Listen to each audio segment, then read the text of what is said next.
గ్రంథంలోనికి మనం వెళ్దాము. మరియు 7వ ముద్ర కింద 7వ ముద్ర కింద వధువు ఉన్నది.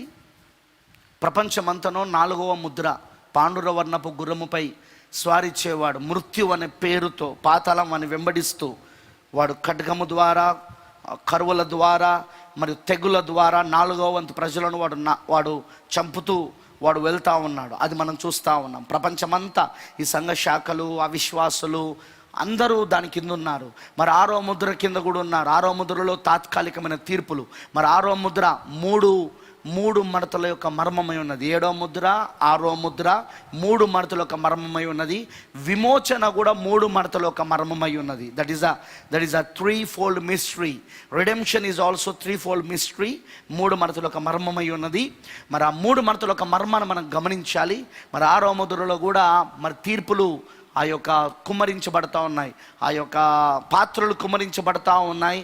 ఆ 7 వాయిల్స్, ఆ 7 పాత్రలు, ప్రకటన 15వ అధ్యాయం 16వ అధ్యాయంలో ఉన్న ఆ 7 పాత్రలు. అయితే మనం వర్తమానంలో చూస్తే ఇవి తాత్కాలికమైన తీర్పులే. ఎందుకంటే ఈ 7వ సంఘకాలము, లవదిక సంఘకాలము ఈ వర్తమానాన్ని త్రోసివేసింది. కాబట్టి అందుకోసమే ఆయనను పూర్తిగా బయటికి వెళ్ళగొట్టేసింది. వాక్యమును పూర్తిగా బయటికి వెళ్ళగొట్టేసింది. క్రీస్తు ఇప్పుడు సంఘం బయట ఉన్నాడు.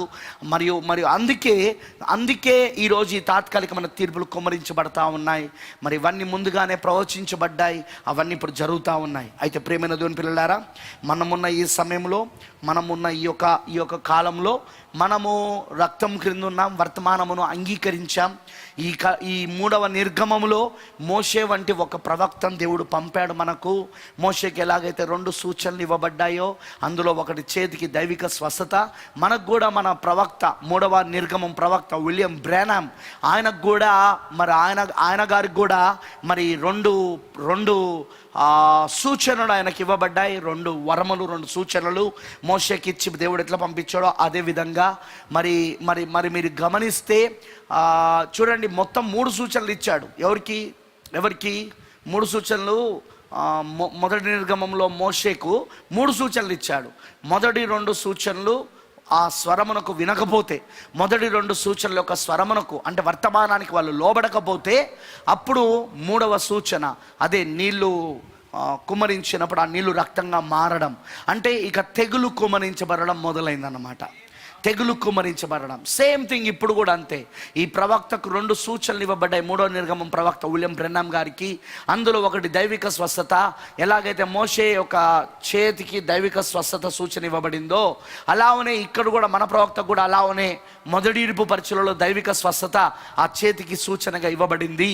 ఆ తర్వాత మనం చూస్తున్నాం ఈ రెండు వాటికి ఒక స్వరము అదే 3వ ఈడ్పు వర్తమానం అయి ఉన్నది. మరి ఆ 3వ ఈడ్పు వర్తమానాన్ని వాళ్ళు అంగీకరించలేదు కాబట్టి ఇప్పుడు తెగులు కుమ్మరించబడడం అదే అక్కడ మనం చూస్తున్నాం. ఆ మొదటి సూచన యొక్క స్వరమును చూడారా, మీరు గమనించండి. స్వరం అని ఉంటుంది అక్కడ. అంటే సూచన ఎప్పుడు కూడా స్వరాన్ని కలిగి ఉంటుంది. స్వరము లేకుండా సూచన లేదు. వర్తమానం లేకుండా సూచన లేదు. దేవుడు ఉట్టి సూచనలు ఇవ్వడు. సూచనను రుజువు చేసే శబ్దాన్ని ఇస్తాడు ఆయన. సూచనను నిరూపించే స్వరముని ఇస్తాడు ఆయన. సో అందుకే ఒక సూచన స్వరమును కలిగి ఉంటుంది, వర్తమానాన్ని కలిగి ఉంటుంది. మరి అందుకే ప్రవక్త మరి ఒక వర్తమానాన్ని తీసుకొస్తున్నాడు. మొదటి 2 ఆ సూచనలతో ఆయన పంపబడినప్పుడు ఆ మొదటి రెండు ఈడుపుల పరిచర్యతో ప్రవక్తను దేవుడు పంపినప్పుడు 3వ ఈడుపు ఏంటంటే ఒక వర్తమానం. అది it's message of the hour. అది గడి యొక్క వర్తమానం. అది ఆ వర్తమానాన్ని తీసుకురావడానికి ఆ మొదటి 2 సూచనలు దేవుడు ఇచ్చాడు. ఆ సూచనల యొక్క స్వరమే 3వ ఈడుపు వర్తమానం. దాన్ని త్రోసివేస్తే జరిగిన కార్యమే ఇక తెగులు కుమ్మరించబడుట. మొదటి నిర్గమములో అలానే జరిగింది, ఇప్పుడు కూడా అలానే జరుగుతూ ఉన్నది. కానీ దీనిని కేవలం ఏర్పాట్లో ఉన్న వాళ్ళు తప్ప ఇంకెవరు కూడా దీన్ని గ్రహించలేరు. ఎందుకంటే అప్పుడు కూడా ఏమనుకున్నారంటే ఇవన్నీ ప్రకృతిపరంగా వస్తున్న తెగులే తప్ప ఇదేమి మోషే తీసుకొచ్చింది కాదు అని ఎలాగైతే ప్రజలు అక్కడ ఐగుప్తులో దాన్ని అంగీకరించలేదో, ఇప్పుడు కూడా సైంటిస్టులు, శాస్త్రవేత్తలు చెప్పే మాటలు, లేకపోతే ఈ యొక్క వైద్యులు చెప్పే మాటలు, లేకపోతే ఇంకా నానా రకమైన వారు చెప్పే మాటలు వింటున్నారు తప్ప ఇది నిజంగా దేవుని యొక్క ప్రవక్త, 3వ నిర్గమం ప్రవక్త విలియం బ్రెనమ్ గారు ఆయన వర్తమానంలో చెప్పినట్టుగానే 55 ఏళ్ల క్రితం ఆయన చెప్పిన వర్తమానంలో చెప్పబడినట్లుగానే ఇవన్నీ జరుగుతున్నాయి అని చెప్తే కూడా నమ్మని పరిస్థితుల్లో ఈరోజు ప్రజలు ఉన్నారు. Same thing, history is repeating it self. చరిత్ర తనకు తాను పునరుత్తం అవుతున్నది. ఇదివరకు జరిగినదే ఇప్పుడు జరుగుతున్నది, ఇక ముందు జరగబోయేది కూడా ఇదివరకు జరిగినదే. కానీ ఆ కాలంలో ఒక ఏర్పాటు చేయబడిన జనాంగం ఉంది, ఒక ఎన్నుకోబడిన జనాంగం ఉంది మొదటి నిర్గమంలో. ఇప్పుడు కూడా 3వ నిర్గమంలో ఒక ఏర్పాటు చేయబడిన, ఎన్నుకోబడిన, ముందుగా నిర్ణయించబడిన ఒక జనాంగం ఉన్నది. ఈ వర్తమానాన్ని నమ్ముతూ గొర్రెపిల్ల రక్తం క్రింద క్షేమంగా ఉంటూ ఆ తెగుల నుండి తప్పించుకుంటూ వాళ్ళ ఆ కానాను దేశానికి వెళ్ళడానికి, ఆ వాగ్దాన దేశానికి వెళ్ళడానికి, వాళ్ళ పితరుల స్వాస్థ్యంలోనికి తిరిగి వాళ్ళు వెళ్ళడానికి వాళ్ళు ఇప్పుడు సిద్ధంగా ఉన్నారు. ఆ దత్తపుత్రత్వంలోనికి వెళ్ళడానికి ఇప్పుడు వాళ్ళు సిద్ధంగా ఉన్నారు. All these things are happening. ఇవన్నీ ఇప్పుడు జరుగుతూ ఉన్నాయి. అయితే చాలా తక్కువ మంది మాత్రమే దాన్ని నమ్ముతారు.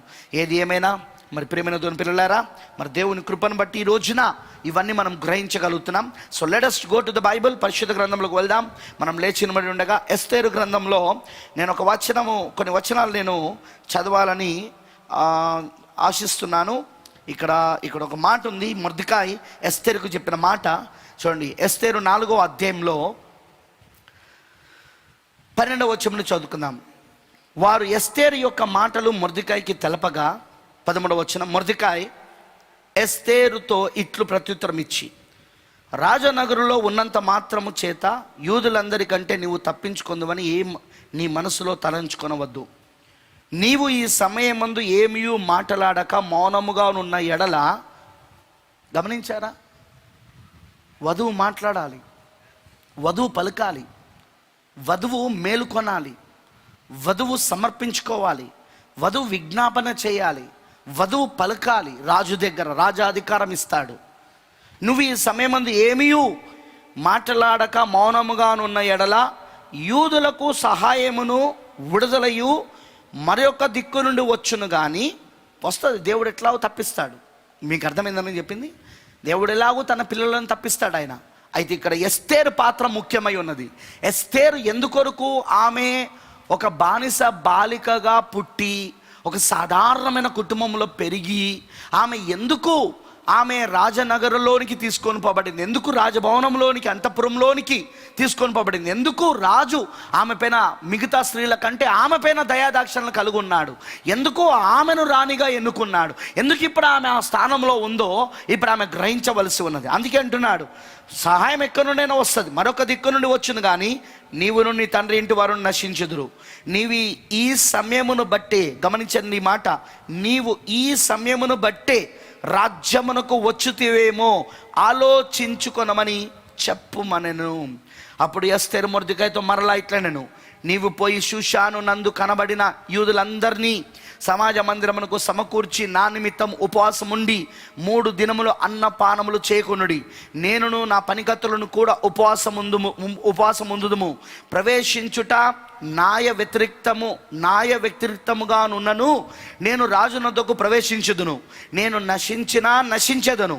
అటు వలనే మొర్దెకాయి బయలుదేరి ఎస్తేరు తనకు ఆజ్ఞాపించిన అంతటి ప్రకారముగా జరిగించెను. God bless this word. దేవుడి మాటలను దీవించునుగాక. Let us pray. ప్రార్థన చేసుకుందాం. మన గ్రంథకర్తతో మాట్లాడదాం. మన గ్రంథకర్తనే మనకి ఇది తెరవాలి. ముద్రలు తెరిచిన బలిష్ఠుడైన దూతనే మనకిప్పుడు ఈ గ్రంథాన్ని, ఈ పుస్తకాన్ని, ఎస్తేరులో ఉన్న ఈ మర్మమును తెరవాలి. మనం ఎవరమో ఈ వాక్యంలో చూసుకునేటట్లు మనం ఏమై ఉన్నాం, మన స్థానం ఏంటిది ఇప్పుడు వాక్యంలో, మనం చేయవలసిన పరిచర్య ఏంటిది, ఇప్పుడు ప్రస్తుతం దేవుని చిత్తం ఏంటిది మన పట్ల. ప్రపంచమంతా ఈ మహమ్మారి చేత బాధపడుతూ ఉండగా, ప్రపంచమంతా ఆర్థిక సంక్షోభములో, ప్రపంచమంతా ఆర్థిక వ్యవస్థ పూర్తిగా కుప్పకూలిపోయి ఆర్థిక మాంద్యంలో దిగజారుతున్న ఈ సమయంలో, మానవాళికి ఎలాంటి నిరీక్షణ లేని ఈ సమయంలో, శాస్త్రవేత్తలు విఫలమవుతున్న ఈ సమయంలో, వైద్యులు విఫలమవుతున్న ఈ సమయంలో, ఎటు చూసిన పొద్దుటి నుండి రాత్రి దాకా మరణ వార్తలు మాత్రమే వినబడుతున్న ఈ సమయంలో మనకు దేవుని చిత్తం ఏంటి అసలు, మన పట్ల దేవుని ప్రణాళిక ఏంటి అసలు? ఒక ఎస్తేరుగా దేవుడు మనల్ని ఎందుకు పెట్టి ఉన్నాడు? ఈ రోజున ఒక సాధారణమైన కుటుంబంలో పుట్టి పెరిగిన మనము ఒక సామాన్యతలో పుట్టి పెరిగిన మనము, ఒక ఇప్పటి వరకు సంఘశాఖనే బానిసత్వంలో మనుషులు కల్పించిన పద్ధతులు, ఆచారాలు, సాంప్రదాయాలను పాటించే బానిసత్వంలో, సంఘశాఖ సంస్థ అనే బానిసత్వంలో ఉన్న మనల్ని, పాపం అనే బానిసత్వంలో ఉన్న మనల్ని ఎందుకు రాజు ఎన్నుకొని, ఎందుకు మన పైన దయాదాక్షిణ్యములు చూపించి, ఎందుకు మన పైన రాజకిరీటము పెట్టి తన రాణిగా చేసుకొని తన కుడి పక్కన కూర్చోబెట్టుకున్నాడు, ఎందుకు రాజభవనంలో తీసుకొచ్చి పెట్టాడు, ఎందుకు అంతఃపురంలో పెట్టాడు, ఇప్పుడు రాణిగా ఎందుకు పిలుస్తా ఉన్నాడు, అసలు మన పట్ల దేవుని చిత్తం ఏంటిది అనేది మనం తెలుసుకొని ముందుకెళ్లాల్సిన సమయము వాక్యంలో మాత్రమే, ముద్రలు తెరబడుట వలన మాత్రమే మనకు అర్థమవుతాయి. దేవుని చిత్తం ఏ వ్యక్తి అయినా తెలుసుకోవాలంటే అతనికి ముద్రలు తెరవబడాలి. ఈ గడియ వాక్యం అతనికి అర్థం కావాలి. ఈ గడియ వర్తమానము 7 ఉరుముల యొక్క వర్తమానం. అతనికి ఆ 7 ఉరుములు బయలుపరచబడాలి. అతనికి ఆ సింహ గర్జన అతనికి అర్థం కావాలి. అప్పుడే అతను దేవుని చిత్తం ఏంటిదో అతను గ్రహించగలుగుతాడు. ఇప్పుడున్న వధువు అలా మాత్రమే గ్రహించగలదు. ప్రార్థన చేసుకున్నాం. గ్రంథకర్తను అడుగుదాం మనకు ముద్రలు తెరవమని, గ్రంథకర్తను అడుగుదాం మనకు వాక్యాన్ని తెరవమని, ఇవన్నీ విషయాలు అర్థమవునట్లు చేయమని. ప్రభువైన దేవ, బలిష్ఠుడైన ఓ దూత, మా భర్త ఉన్న యేసయ్య, మా శిరస్సుగా మమ్మల్ని నడిపించుటకు మా నాయకుడిగా దిగొచ్చిన మా ప్రభువా, నీకు వందనాలు. మొదటిగా మేము నీ శరీరము గనక నీకు లోబడుతున్నాం. ముందు మా మార్గములను, మా యొక్క నిర్ణయములను, మా లక్ష్యములను, మా ఆలోచనలను, మా తలంపులను అన్నిటినీ ఇప్పుడు నీకు అప్పగించుకుంటున్నాం. నీవు ఏలవలనని ఆశిస్తున్నాం. మేము మా మార్గములలో నీ ఏలుబడి కనపడాలి, మా లక్ష్యాలలో నీ ఏలుబడి కనపడాలి, మా నిర్ణయాలలో నీ ఏలుబడి కనపడాలి, మా ప్రవర్తనలో నీ ఏలుబడి కనపడాలి, మా ఆలోచనలలో, మా తలంపులలో మేము అసలు మా సమస్తములో, మా ఉద్యోగాలైనా, లేకపోతే మా ఆర్థిక విషయాలైనా, లేకపోతే మా కుటుంబ విషయాలైనా, ఎందులో అయినా సరే ప్రభువా, భౌతికమైన జీవితం, ఆత్మ సంబంధమైన జీవితం, రెండిటిలలో నీ ఏలుబడి కనబడాలి మాకు. నీ ఏలుబడి. ఎందుకంటే నువ్వు శిరస్సుగా దిగొచ్చావు మమ్మల్ని ఏలడానికి.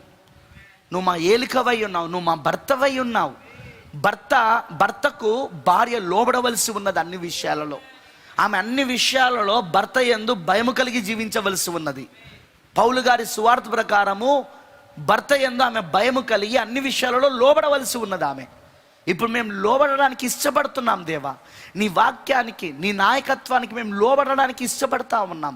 నీ చిత్తమును తెలుసుకోగోరుతున్నాం మేము. మా పట్ల ఇప్పుడు ఈ సమయంలో, ఈ మహమ్మారి, ఈ తెగులు కుమ్మరించబడిన ఈ సమయంలో, ఆ 4వ ముద్రలో ఉన్నవాడు, మృత్యు అనే పేరుతో పాతాళం వెంబడిస్తున్న ఆ పాండురవర్ణపు గుర్రంపై స్వారీ చేయవాడు, మొత్తము వాడు ఖడ్గము ద్వారా, యుద్ధముల ద్వారా, కరువుల ద్వారా, మరి భూకంపముల ద్వారా, మరి ప్రభువా, ఇంకా అనేక రకములుగా ప్రభు తెగుల ద్వారా వాడు మానవులందరినీ చంపుతున్న ఈ సమయంలో, ఈ కాలంలో నీవు మాకు 7వ ముద్రలో భర్తగా దిగొచ్చి, శిరస్సుగా దిగొచ్చి, నీ భార్య అయిన మమ్మల్ని నువ్వు నీ అంతఃపురములో పెట్టుకొని నడిపించడానికి ఇష్టపడుతున్నావు. ఎక్కడో బానిసలో జీవించిన మేము, ఎక్కడో బానిసలుగా పుట్టిన మేము, పాపపు బానిసలో, లోకమనే బానిసలో, ఐగుప్తనే బానిసలో, సంఘశాఖనే బానిసలో, మానవ కల్పిత బోధలనే బానిసలో మేము పొట్టి పెరిగిన మమ్మల్ని నువ్వు నిజంగా ఎన్నుకొని, ఏర్పరచుకొని, మిగతా వాళ్ళందరికంటే ఎక్కువగా మమ్మల్ని ప్రేమించి,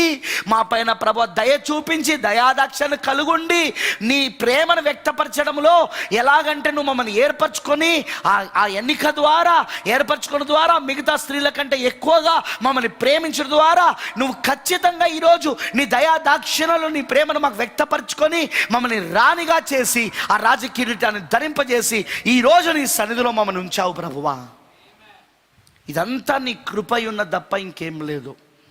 కాబట్టి నీ చిత్తం ఏంటో మేము గ్రహించినట్లు మాకు వాక్యాన్ని తెరువుము దేవా. ఓపెన్ దై వర్డ్ టు us. నీ వాక్యమును మాకు తెరువుము.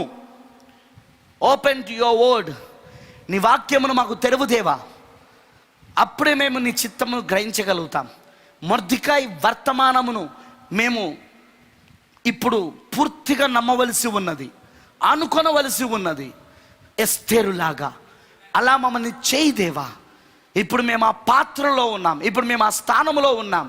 ఆ 7వ ముద్ర మర్మము ఇప్పుడు ఎస్తేరు గ్రంథంలో బయలుపరచబడుతున్నది. ఎస్తేరు ఆ 7వ ముద్ర కింద భర్తను పొందుకుంటున్నది. ఆమె బానిస బాలికైన ఆమె ఇప్పుడు రాణి అయినది. ఆమె ప్రపంచానికి రాణి అయినది. ఆమె ఇప్పుడు రాజభవనంలో జీవిస్తున్నది. ఆమె ఇప్పుడు నక్షత్రముగా ఉన్నది. ఇప్పుడు ఆమె ఒక ఆనందకరమైన నక్షత్రముగా. ప్రభు అయిన దేవా, మేము కూడా అలానే ఉన్నాం. ఈ రోజున అవి గ్రహించినట్లు చేయి తండ్రి. ఇప్పుడు మాకు వాక్యమును తెరువుదేవా, ఇంకా మేము నీ చిత్తమును గ్రహించినట్లు చేయమని. ఇప్పుడు చిత్తం కోసం మేము ఉపవాసం ఉండి ప్రార్థనలు చేయడాలు కాదు. నన్ను ఏం చేయమంటావు ప్రభువా అని నీ ప్రవక్త మొర్దెకాయ్ ఏం చెయ్యాలో చెప్తున్నాడు వర్తమానంలో. అది మేము ఇప్పుడు పాటించవలసి ఉన్నది. ఎస్తేరు లోబడినట్లు మేము చేయవలసి ఉన్నది. ఇప్పుడు ఆ కృప మాకు దయచేయమని, మాతో మాట్లాడమని, నువ్వు మా రంగం పైన నిలబడమని, ఈ శరీరాన్ని ప్రభువా పూర్తిగా మరుగు చేసుకొని నువ్వు మాట్లాడమని నీకు సమర్పించుకుంటూ యేసుక్రీస్తు నామంలో ప్రార్థిస్తున్నాము. ఆమేన్. దయచేసి కూర్చోనండి. Please be sit down. ప్రియమైన దేవుని పిల్లలారా,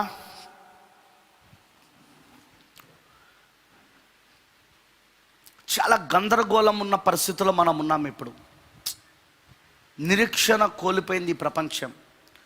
ఏం జరుగుతుందో ఎవరూ ఊహించలేదు.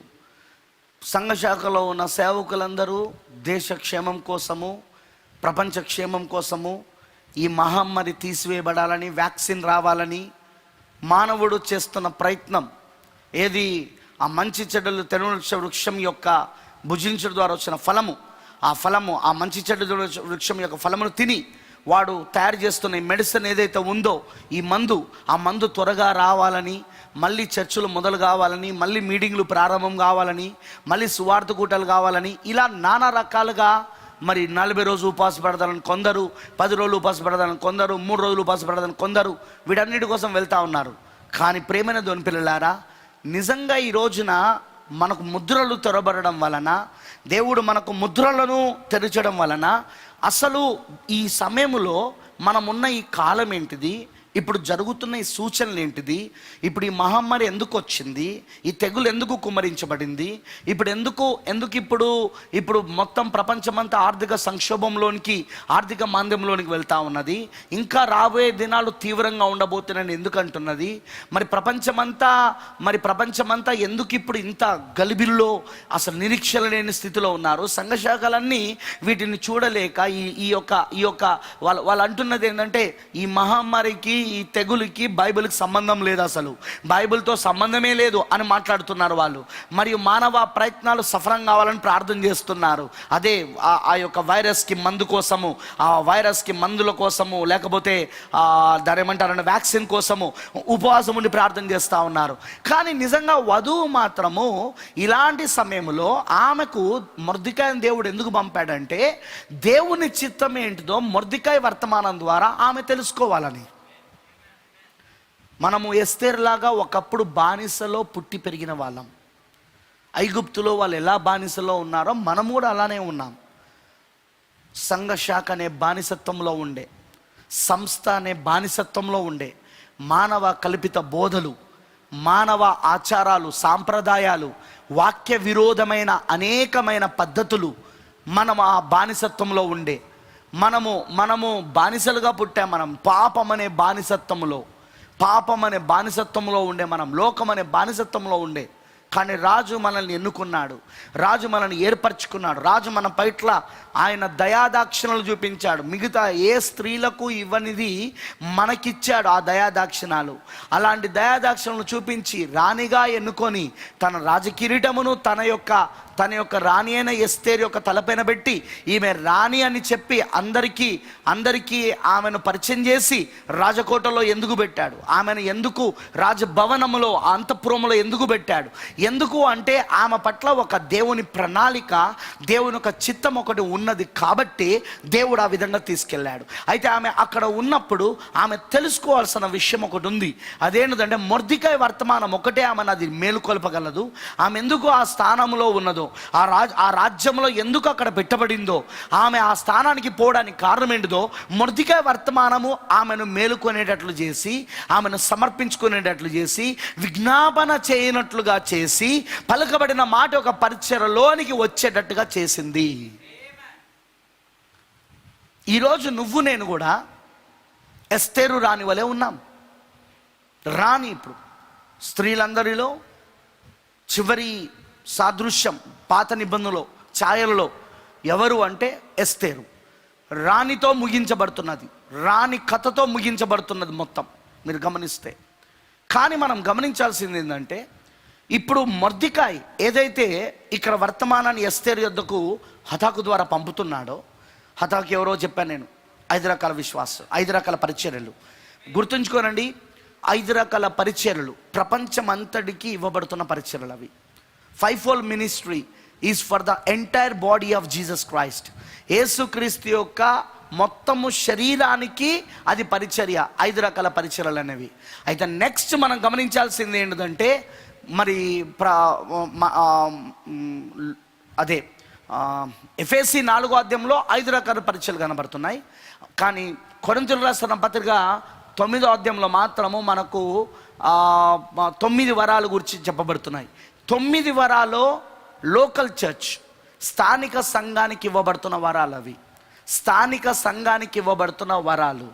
ఎందుకంటే మార్కు సువార్త 16వ అధ్యాయం 16వ వచనం ప్రకారంగా నమ్మి బాప్తిస్మం పొందిన వాడు రక్షించబడును, నమ్మని వానికి శిక్ష విధించబడును, నమ్మిన వారి వల్ల సూచక్రియలు కనబడును, అంటే ఈ సూచక్రియలు వెంబడించును, వారు నా నామములో దయ్యములను వెళ్ళగొట్టుదురు, రోగులపై చేతులు ఉంచినప్పుడు స్వస్థతను పొందుదురు, మరణకరమైన త్రాగినను వారికి హాని చేయదు, వారు పాములను ఎత్తిపట్టుకుందురు, వారు వారు వారు క్రొత్త భాషలు మాట్లాడుదురు, భాషలకు అర్థం చెబుదురు. మీరు గమనించారా? 9 వరాలు అక్కడ కనబడతా ఉన్నాయి. 9 వరాలు అనేది ఏంటిదంటే ఒక స్థానిక సంఘానికి ఇవ్వబడుతున్న వరాలు అవి. అందులో ఒకటి ప్రవచన వరం. ప్రవచన వరము కూడా ఒక స్థానిక సంఘానికి ఇవ్వబడుతున్న వరం అది. అయితే 5 రకాల పరిచర్యలు అనేవి ఏది ఎఫెసీ 4వ అధ్యాయంలో కొందరిని అపోస్తులు గాను, కొందరిని ప్రవక్తలు గాను, కొందరిని సువార్థికులు గాను, కొందరిని ఉపదేశకులు గాను, కొందరిని కాపర్లు గాను ఆయన నియమించాడని చెప్తున్నాడు. సంఘం యొక్క క్షేమాభివృద్ధి కొరకు, మరి పరిశుద్ధులు పరిపూర్ణత పొందుకోవడానికి. గమనించారా? మొత్తము క్రీస్తు యొక్క శరీరము క్షేమాభివృద్ధి కొరకు అంటున్నాడు. అందుకే 5 రకాల పరిచర్యలు ఏవైతే ఉన్నాయో ఆ 5 రకాల పరిచర్యలు అవి ఎవరికి ఇవ్వబడుతున్నాయంటే ప్రియమైన దేవుని పిల్లలారా, అవి మొత్తము క్రీస్తు యొక్క శరీరంలో ఉన్న వారందరి కోసం ఇవ్వబడుతున్నది. మొత్తం ప్రపంచవ్యాప్తంగా వధువుగా ఉన్న వాళ్ళ కోసం ఇవ్వబడుతున్నది 5 రకాల పరిచర్యలు. కానీ 9 వరాలు మాత్రము స్థానిక సంఘంలో ఉన్న వారికి ఇవ్వబడుతున్నాయి. అదే మనం గ్రహించాల్సిన విషయం అది, అదే మనం పట్టుకోవాల్సిన విషయం అది. అయితే మీరు గమనించాల్సింది ఏంటంటే మొర్దెకాయి ఈయన ప్రవక్త అయి ఉన్నాడు. ఈయన ది ప్రాఫెట్, ఏకైక ప్రవక్త ఈయన మరి హతాకు ద్వారా, హతాకు ఎవరంటే ఆ సమయంలో 5 రకాల పరిచర్యలలో ఉన్నవారు, వారికి సాదృశ్యం. ఎందుకంటే హతాక్ అంటే అర్థము వరం అని అర్థం, గిఫ్ట్ అని అర్థం. సో వరము కలిగిన మనుషులు అనమాట, దేవుని చేత పిలువబడిన మనుషులు, దేవుని చేత ఏర్పరచబడి అభిషేకించబడి, దేవుని చేత పిలువబడి ఏర్పరచబడి అభిషేకించబడి దేవుని పని నిమిత్తము నిర్ణయించబడిన వాళ్ళు అనమాట. దేవుడు ఎప్పుడైనా ఒక వ్యక్తిని ఏర్పరచుకుంటాడు, ఆ తర్వాత పిలుస్తాడు, ఆ తర్వాత సమర్పించుకునేటట్లు చేస్తాడు, ఆ తర్వాత ఆ వ్యక్తిని వాడుకోవడం ప్రారంభిస్తాడు ఆయన. అది దేవుడి విధానం అది. అలా దేవుని చేత పిలువబడిన మనుషులు ఎవరైతే ఉన్నారో వాళ్ళందరికీ ఈ హతాకు సాదృశ్యం. మరి వీళ్ళు ఎవరి వర్తమానం తీసుకెళ్తారంటే ఎస్తేరు దగ్గరికి సేమ్ మొర్దెకాయి ఏం వర్తమానం చెప్పాడో ఆ వర్తమానాన్ని ఉన్నడుగా ఆ ఎస్తేరు దగ్గర తీసుకెళ్ళినప్పుడు ఎస్తేర్ని అది ఏం చేస్తుందంటే మేలుకునేటట్లు చేస్తుంది. అది ఆ వర్తమానం మేలుకొలుపు వర్తమానం అది. సో ఇప్పుడు కూడా ఏం జరుగుతూ ఉన్నది? దేవుని యొక్క ప్రవక్త మొర్దెకాయి విలియం బ్రెనమ్ ఆయన వర్తమానాన్ని ఇప్పుడు 5 రకాల పరిచర్యలు 1966 నుండి 2020 వరకు ఈ 5 రకాల పరిచర్యలు ఏం చేస్తున్నాయి? ఈ 55 సంవత్సరాలు ఎస్తేరు యొద్దకు తీసుకెళ్తా ఉన్నది 5 రకాల పరిచర్యలు, ఈ మొర్దెకాయి వర్తమానాన్ని. ఆ వర్తమానం ఏం చేస్తా ఉన్నది అంటే ఆమెను ఈ రోజున మేలుకునేటట్లు చేస్తా ఉన్నది. అదే ఈరోజు జరుగుతూ ఉన్న పరిచర్య.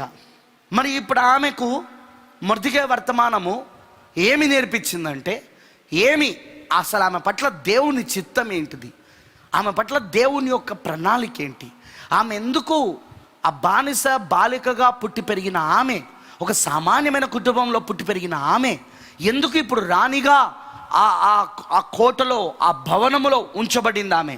ఎందుకు ఇప్పుడు ఆ రాజ్యంలో ఉంచబడింది ఆమె? అంత స్థానంలో ఎందుకు పెట్టబడిందంటే సంథింగ్, దేవుని ప్రణాళిక ఏదో ఆమె పట్ల ఉన్నది. దేవుని ప్రణాళిక ఏదో ఆమె పట్ల కలిగి ఉన్నది కాబట్టి అందుకోసమే దేవుడు అక్కడ పెట్టి ఉన్నాడు. మీకు అర్థమైందని చెప్పింది. అది మొర్దెకై వర్తమానం ద్వారా అది ఆమెకు అర్థమైంది. మొర్దెకై వర్తమానము ఆమెకు దేవుని చిత్తం ఏంటిదో అర్థమైనట్లు చేసింది. ఈరోజు చాలామంది దేవుని చిత్తం ఏంటో ప్రార్థన చేస్తూ ఉంటారు. ప్రభువా నీ చిత్తం ఏంటిది ప్రభు నా పట్ల, నీ చిత్తం ఏంటిది ప్రభువా? ప్రవక్త అంటాడు, ఆల్రెడీ దేవుడు తన వర్తమానములో ఆయన చిత్తం ఏమిటో నీకు బయలుపరుచున్నాడు. ఆయన తన వాక్యములో నీ పట్ల ఆయన చిత్తం ఏంటిదో ఆల్రెడీ దేవుడు తెలియజేస్తున్నాడు. నువ్వు చూడాల్సింది ఏంటిదంటే ఆ చిత్తాన్ని చూసి నువ్వు ఆ చిత్తానికి సమర్పించుకోవాలి. మీరు పట్టుకోవాల్సిన విషయం ఏంటంటే నువ్వు లోబడాల, వాక్యానికి లోబడాల. నువ్వు నీ ఆలోచనలు కూడా ఆ వాక్యానికి లోబడేటట్లుగా సమర్పించుకోవాలి. నీ నిర్ణయాలు, నీ ప్రవర్తన, నీ క్రియలు, నువ్వు ఎంచుకుంటున్న మార్గము, నువ్వు కలుగున్న లక్ష్యాలు, భౌతిక జీవితమైన ఆత్మీయ జీవితమైన ప్రతి దాంట్లో వాక్యమే ఏలుబడి చేయాలి.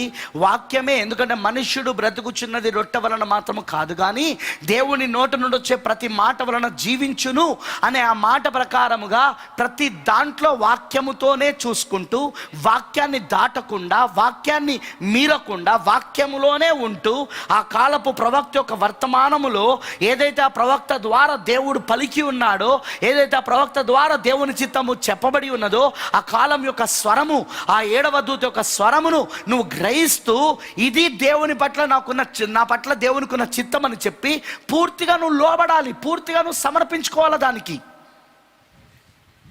ఎస్తేర్ ఏం చేసింది? మొర్దెకై స్వరానికి లోబడింది ఆమె. మొర్దెకై స్వరానికి, మొర్దెకై వర్తమానానికి ఆమె పూర్తిగా సమర్పించుకున్నది. ఆమె అంటున్నది 3 రోజులు ఉపవాస ప్రార్థన చేయండి. నేను కూడా 3 రోజులు ఉపవాస ప్రార్థన చేస్తాను, నేను నా చెలికత్తలు.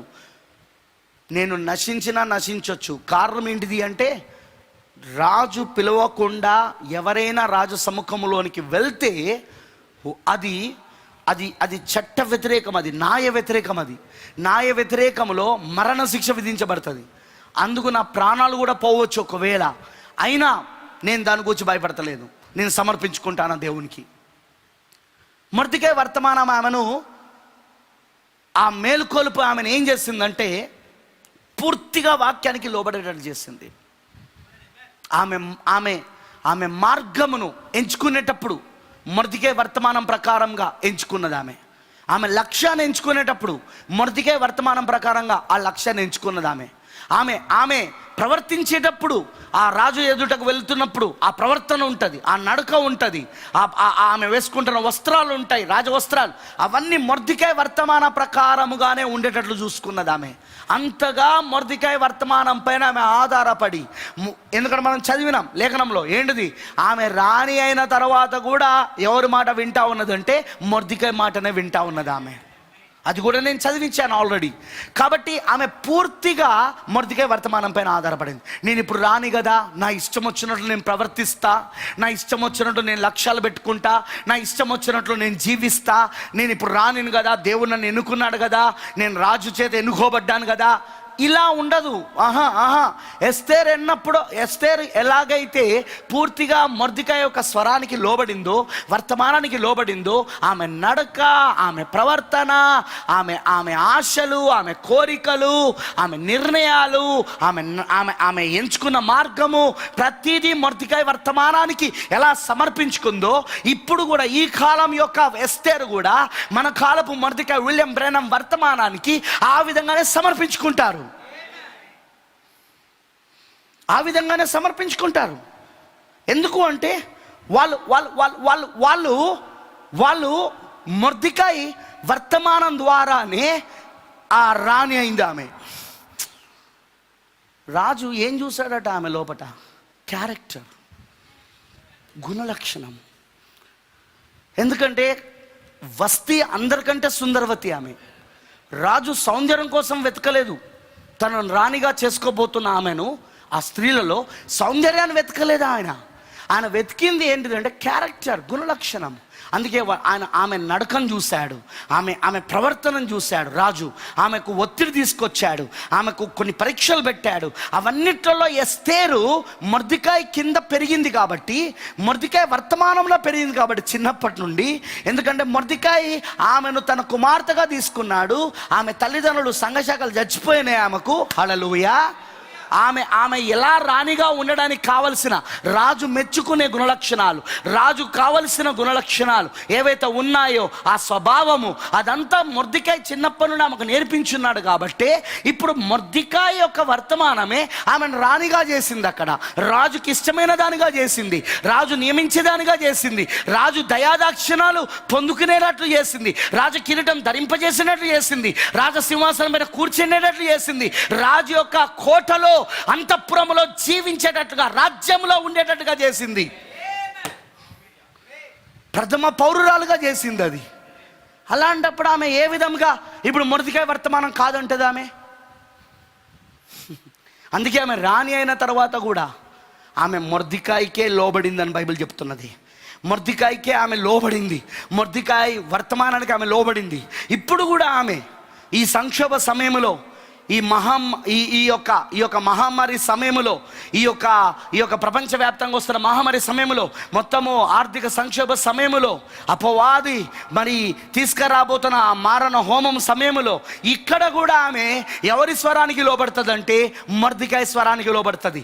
మొర్దెకాయి స్వరమే ఆమెను మేలుకొనేటట్లు చేస్తుంది. మొర్దెకాయి స్వరమే, వర్తమానమే ఆమె ఎవరో గుర్తించేటట్లు చేస్తుంది. ఆమె వాక్యములు ఆమె స్థానం ఏంటో గుర్తిస్తుంది. ఆమె ఎందుకు అక్కడ ఉందో, ఆమె పట్ల దేవుని చిత్తం ఏంటిదో, ఆమె పట్ల దేవుని ఉద్దేశాలు ఏంటో, దేవుని కార్యాలేంటో గుర్తించేటట్లు చేసేదే మొర్దెకాయి వర్తమానం.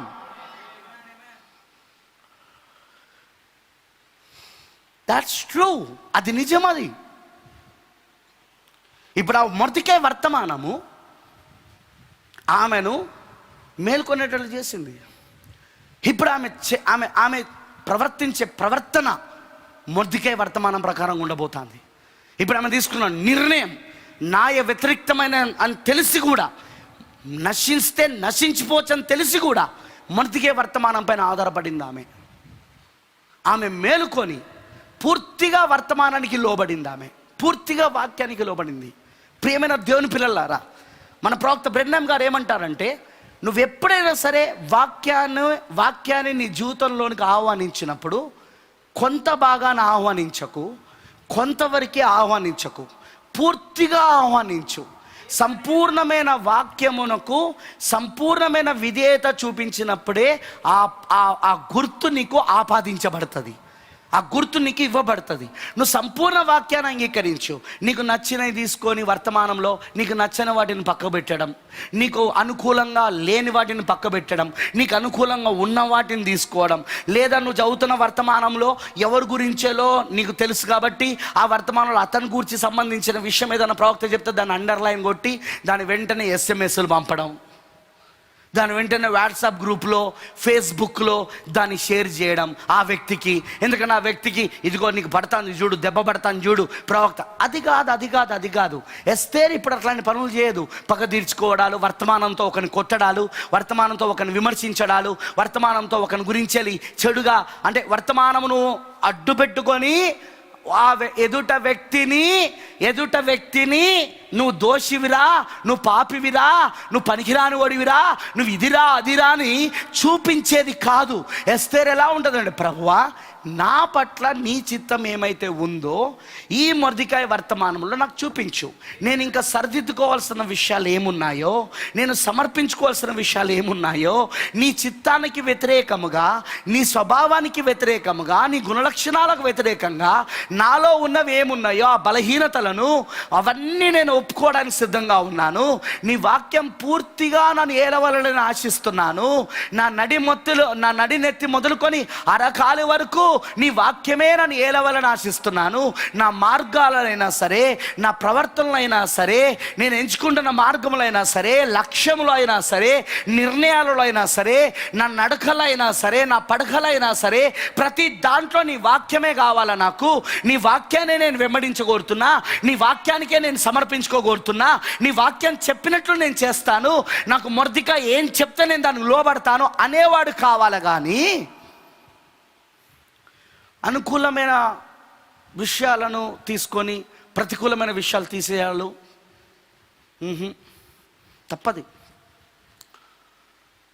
చాలామంది ఈ వాక్యంలో కొంత కలుపుతుంటారు, కొంత తీసివేస్తూ ఉంటారు. ఎలా అంటే వాళ్ళకు ఆ వాక్యము తగులుతుందనుకో, వాళ్ళ బలహీనతల విషయాలలో దాన్ని తీసేస్తారు. వాళ్ళు దాని జోలికి వెళ్ళరు. వాళ్ళుగా అసలు దాన్ని చదవరు. వాళ్ళుగా దాన్ని అసలు ముట్టుకోరు, దాని గురించి మాట్లాడారు.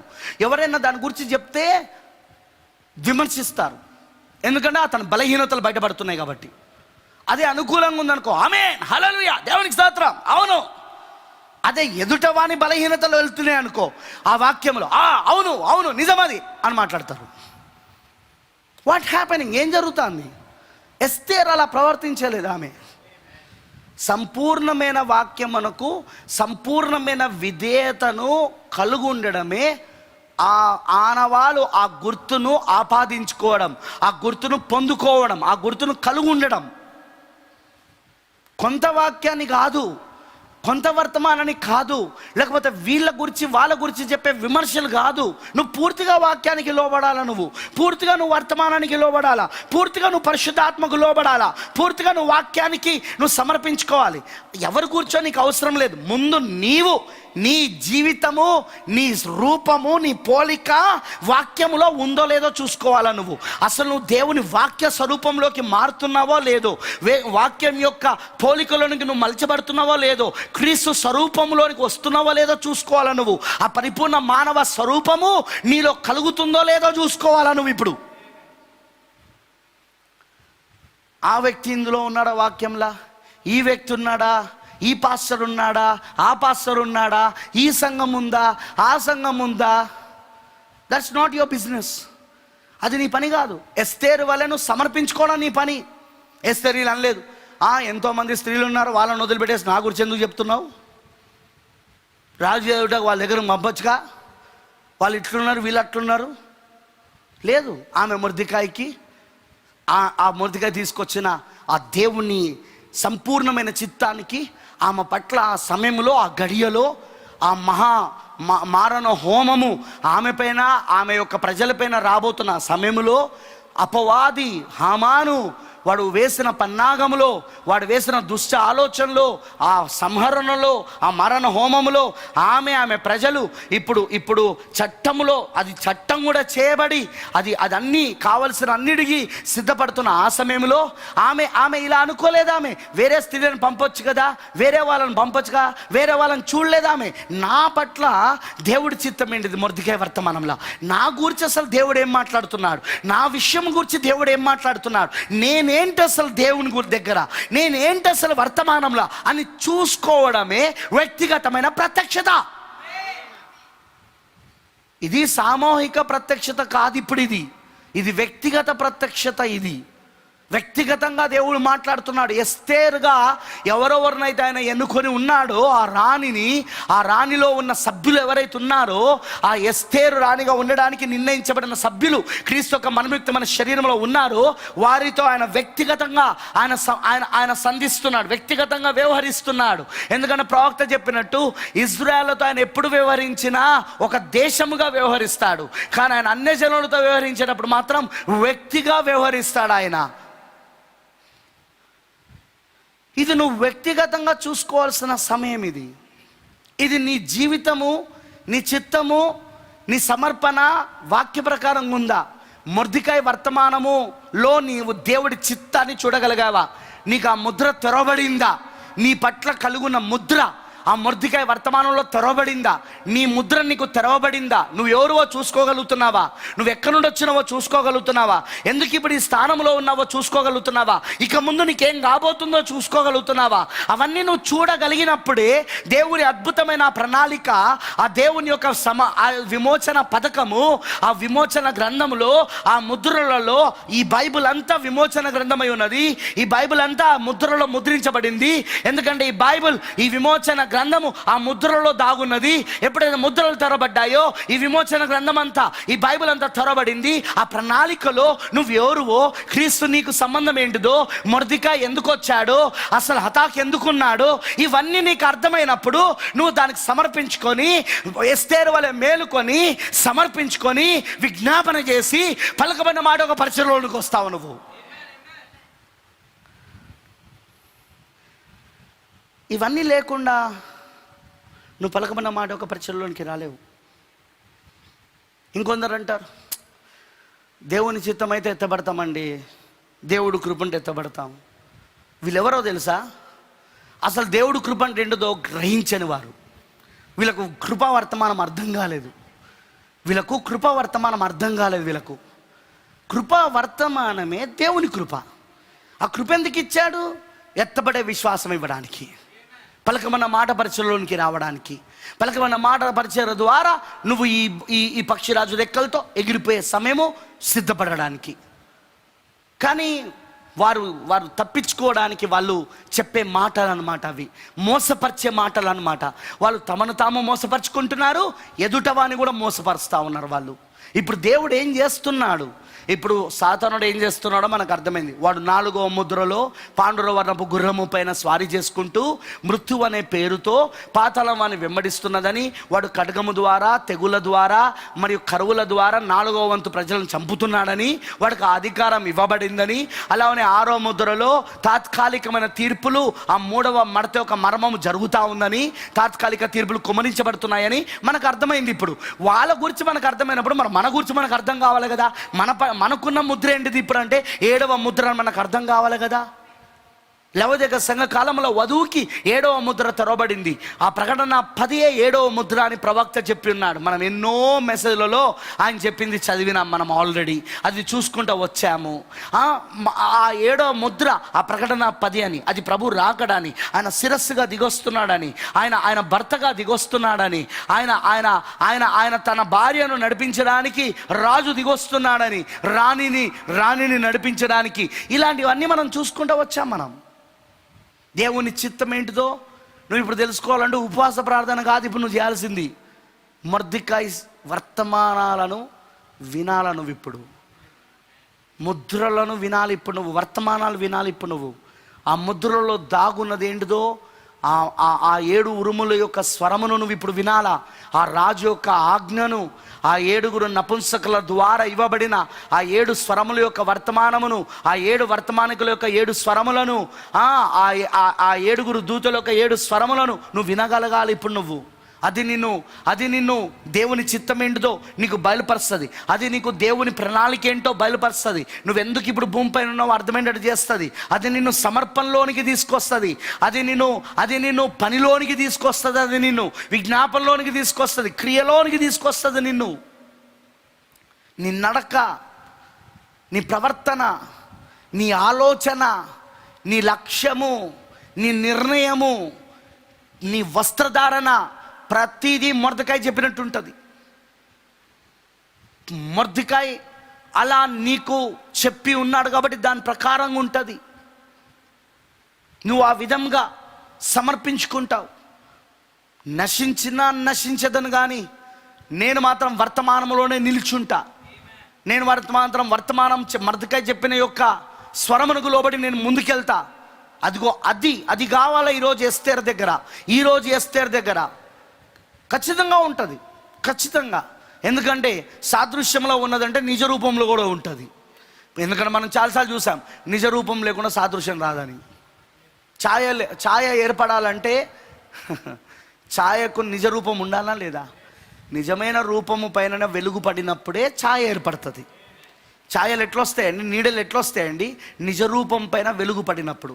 ఇప్పుడు కూడా అంతే ప్రియమైన దేవుని పిల్లలారా, నిజ రూపము పైన వెలుగు పడినప్పుడు ఛాయలు వస్తాయి. హల్లెలూయా. ఇప్పుడు ఈ ఛాయ ఇక్కడ ఉన్నది అంటే నిజరూపం ఉన్నదని అర్థం. అక్కడ ఎస్తేర్ ఇక్కడ ఉన్నది, మొర్దెకాయి అక్కడ ఉన్నాడు, హతాక్ అక్కడ ఉన్నాడు, హామాన్ అక్కడ ఉన్నాడు, ఐశ్వర్యేశ్వరాజు అక్కడ ఉన్నాడు, హామాన్ యొక్క భార్య జేరోష్ అక్కడ ఉన్నది. ఇవన్నీ అక్కడ పాత్రలు కనబడతాయంటే, జేరోష్ అంటే మీకు సంగతి తెలుసా? జేరోష్ అంటే కూడా స్టార్, నక్షత్రం. కానీ ఇది పడిపోయిన నక్షత్రం. ఇది జేరేష్ అంటే నక్షత్రం, కానీ ఇది పడిపోయిన నక్షత్రం. ఇది ప్రకటన 12లో పడిపోయిన నక్షత్రాలు ఇవి. జేరేషు వింటున్నారని నేను చెప్పింది. ఇది ఎప్పుడూ వ్యతిరేకమే. ఇది రోమన్ క్యాథలిక్ ఆత్మ, రోమన్ క్యాథలిక్ యొక్క స్పిరిట్ అది. ఎందుకంటే హామాను అమెరికా సంయుక్త రాష్ట్రాల దేశమైతే హామాను నడిపిస్తున్నది వెనకాల ఎవరంటే జేరేషు. జేరేషు ఎవరంటే రోమన్ క్యాథలిక్ ఆత్మ. ప్రకటన 17, హామాను ప్రకటన 13లో రెండవ క్రూరముఖము. అమెరికా సంయుక్త రాష్ట్రాల దేశము, భూమిలో నుండి వచ్చిన క్రూరముఖం అది. చూసారా, ఇవన్నీ మనకు స్పష్టంగా కనబడతా ఉన్నది. ఆ మారణ హోమము తీసుకురావాలని వారి ఆ యొక్క చిన్న గుంపును టార్గెట్ చేసుకున్నారు. మనం దాన్ని ఇప్పటిదాకా షడ్రక్ మెషక్ అబేద్నెగో దినాలలో చూసాము, అలానే దానియేలు దినాలలో చూసాము, అలానే రాజుల దినాలలో చూసాము. ఇప్పుడు కూడా అంతే. ఎస్తేరు దినాలలో ప్రతి కాలంలో అది కనబడతా ఉన్నది. ఇప్పుడు అవన్నీ సాదృశ్యాలు చాలైతే ఇప్పుడు నిజ రూపంలో జరుగుతూ ఉంది. నిజ రూపంలో మనం ఉన్నాం. ఇప్పుడు మనం ఛాయలలో ఉన్నది, సాదృశ్యాలలో ఉన్నదంటే ఇప్పుడు నిజ రూపంలో కూడా ఉన్నదని అర్థం. ఇప్పుడు నిజ రూపంలో జరుగుతూ ఉంది. ఇప్పుడు అది నువ్వేం చేయాలా? సమర్పించుకోవాలా. నువ్వు ద మోస్ట్ ఇంపార్టెంట్ థింగ్, చాలా ప్రాముఖ్యమైనది ఏంటంటే సమర్పించుకోవడం. మొర్దెకై వర్తమానానికి, 7వ దూత వర్తమానానికి పూర్తిగా ప్రశ్నించకుండా, ఏమి మాట్లాడకుండా, ఏమి సందేహపడకుండా, ప్రశ్నలు, సందేహాలు, అనుమానాలు లేకుండా మొర్దెకై ఏం చెప్పాడో ఎస్తేరు అయిన నీవు అదే ప్రభు చిత్తం. అందుకే దేవుడు నన్ను ఇప్పుడు ఈ స్థానంలో, ఈ స్థితిలో, ఈ పరిస్థితిలో పెట్టాడు. అందుకే ఈ సమయంలో నేను ఉన్నాను. ఇదే దేవుడి చిత్తం అని సమర్పించుకోవాలా. నువ్వు పూర్తిగా దేవుడికి సమర్పించుకోవాలా. నువ్వు వర్తమానానికి, మా పాస్టర్ ఇట్లా చెప్తున్నాడు, మా సంఘం ఇట్లా చెప్తున్నది, మా పాస్టర్ ఇట్లా అంటున్నాడు. వాడు చెప్పింది కాదు నువ్వు వినాల్సింది. ఇప్పుడు మొర్దెకై చెప్పింది వినాలి నువ్వు. ఇప్పుడు ప్రవక్త చెప్పింది వినాలి. ప్రవక్త ఏం చెప్పాడో దాన్ని పాటించాలా నువ్వు. ప్రవక్త ఏం చెప్పాడో దాని ప్రకారంగా నీ వస్త్రధారణ ఉండాలి. ప్రవక్త ఏం చెప్పాడో దాని ప్రకారంగా నీ మాటలు ఉండాలి, నీ ప్రవర్తన ఉండాలి, నీ నిర్ణయాలు ఉండాలి, నీ యొక్క లక్ష్యాలు ఉండాలి. ఇతను పెద్ద పాస్టర్, అతను పెద్ద పాస్టర్, ఇతను బిషప్, అతను బిషప్, వాడు అసలు లెక్కకు రాడు. ఆ ఒత్తిడికి వచ్చినప్పుడు, నేను ఈరోజే ఒత్తిడి గురించి చదువుతున్నప్పుడు ఒక ప్రవక్త మెసేజ్లో అంటాడు, నేను రేపు చదివి వినిపిస్తాను మీకు ఆ కొటేషన్ని. ఏమంటాడో తెలుసా? బిల్డింగ్లు కడతారట వీళ్ళు, పెద్ద పెద్ద చర్చ్లు కడతారు, లక్షల రూపాయలతో, మిలియన్ల రూపాయలతో, కోట్ల రూపాయలతో బిల్డింగ్లు కడతారు, పెద్ద పెద్ద పరిచయాలు స్థాపిస్తారు, అన్నీ చేస్తారు. కానీ నిజంగా ఒత్తిడి అనేది వచ్చినప్పుడు మాత్రము వీళ్ళు నిలబడలేరు దేవుడు వాక్యం కోసం. వీళ్ళు వెంటనే రాజీ పడతా ఉంటారు. మనం ఏమనుకుంటామంటే, అదిగో ఆయన అంత పెద్ద చర్చ్ బిల్డింగ్ కట్టాడు, అంత పెద్ద పరిచర్య చేస్తూ ఉన్నాడు, అన్ని కోట్ల రూపాయలతోటి చర్చ్ కడుతున్నాడు, అన్ని వేల మంది ఆయన దగ్గరకు వస్తూ ఉన్నారు, కాబట్టి ఆయన నిలబడరంటావు అంటే ప్రవక్త నిలబడడు అన్నాడు. ఎందుకంటే ఆ స్క్వీజ్, ఆ ఒత్తిడి వచ్చినప్పుడు, వాళ్ళ ఆ శోధనలు వచ్చినప్పుడు, ఆ శ్రమలు వచ్చినప్పుడు, ఆ ప్రాణము పోతుందనే పరిస్థితి వచ్చినప్పుడు, వాళ్ళ పైకి ఆ ప్రాణమును గురించిన హెచ్చరికలు వచ్చినప్పుడు వాళ్ళు అక్కడి నుండి పారిపోతారట. అక్కడి నుండి వాళ్ళు ధైర్యంగా నిలబడలేరట. వాళ్ళు ఆ ఒత్తిడి వచ్చినప్పుడు వాళ్ళు రాజీ పడిపోతారట. అలా ఉన్న ప్రవక్త చెప్పినాడు ఇక్కడ. ఈరోజు కూడా చాలా మంది విశ్వాసులు ఏమనుకుంటున్నారంటే, మా పాస్టర్ పెద్ద చర్చ్ బిల్డింగ్ కడుతున్నాడు, మా పాస్టర్ దగ్గరికి 100 మంది 1000 మంది వస్తూ ఉన్నారు, మా పాస్టర్ కింద 100 మంది పాస్టర్లు ఉన్నారు, ఇది ఉన్నది అది ఉన్నది, పరిచర్య ఇట్లా చేస్తున్నాడు అట్లా చేస్తున్నాడు. హలో, ఒత్తిడి వచ్చినప్పుడు నీ పాస్టర్ ఏమవుతాడో, ప్రవక్త చెప్పింది జరుగుతుంది, మొర్దెకై చెప్పిందే జరుగుతుంది. చూడు, నువ్వు ఈరోజు సంఘ కాపరి చెప్పింది కాదు వినాల్సింది. ఎందుకంటే నీ సంఘ కాపరి స్వరము హతాకు స్వరము మొర్దెకై స్వరమై ఉండాల. మొర్దెకై స్వరాన్నే హతాకు మోసుకొని పోయాడు అక్కడ. ఇంకా వేరే దాంట్లో కలపలేదు, వేరే దాంట్లో తీసేయలేదు. అలానే ఈ రోజున 5 రకాల పరిచర్యలో ఉన్నవారు ఖచ్చితంగా ఈ కాల ప్రవక్త వర్తమానం తప్ప వేరే చెప్పడానికి వీల్లేదు. ఎంత ధైర్యం నీకు ప్రవక్తకు కూడా ఈ విషయాలు తెలవదని చెప్పడానికి? ఎంత ధైర్యం నీకు ప్రవక్తకు కూడా ఇవి బయలుపరచబడలేదని చెప్పడానికి? ఎంత ధైర్యం నీకు ప్రవక్తనే ఎదిరించడానికి? వధువుని మోసం చేయాలని చూడాలనుకుంటున్నారు వీళ్ళు. ఎందుకంటే వీళ్ళ పాత్ర ఏంటిది? మత్తయి సువార్త 24 ఏముంది మత్తయి సువార్తలో? సాధ్యమైతే ఏర్పరచబడిన వారిని సైతము మోసగించడానికి వాడు ప్రయత్నిస్తాడు. ఆ ప్రయత్నంలో వస్తున్న ఆ పరిచర్యలే ఈ పరిచర్యలు.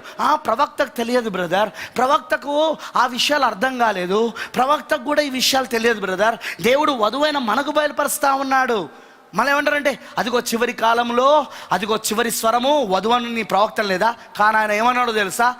ఆమె వర్తమానికుని కింద, ఆమె వర్తమానికుని దాటుకొని కాదు, ఆమె వర్తమానికుని కింద ఆమె చివరి కాలములో చివరి స్వరమై ఉంటుంది అన్నాడు ఆయన.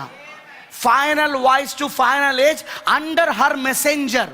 వర్తమానికుని దాటుకొని ఆమె ఉండదు, వర్తమానికుని స్వరం కింద ఉంటుంది ఆమె. వర్తమానికుని స్వరమునే ఆమె మోసుకొని వెళ్తుంది. వర్తమానికుని స్వరంలో ఉన్న చిత్తానే ఆమె నెరవేర్పు చేస్తుంది. వర్తమానికుని యొక్క ప్రణాళికనే ఆమె నెరవేర్పు చేస్తుంది. వర్తమానంలో ఏవైతే ప్రణాళిక చెప్పబడిందో దాన్ని నెరవేర్పు చేస్తుంది. ఎస్తేరు లాగా.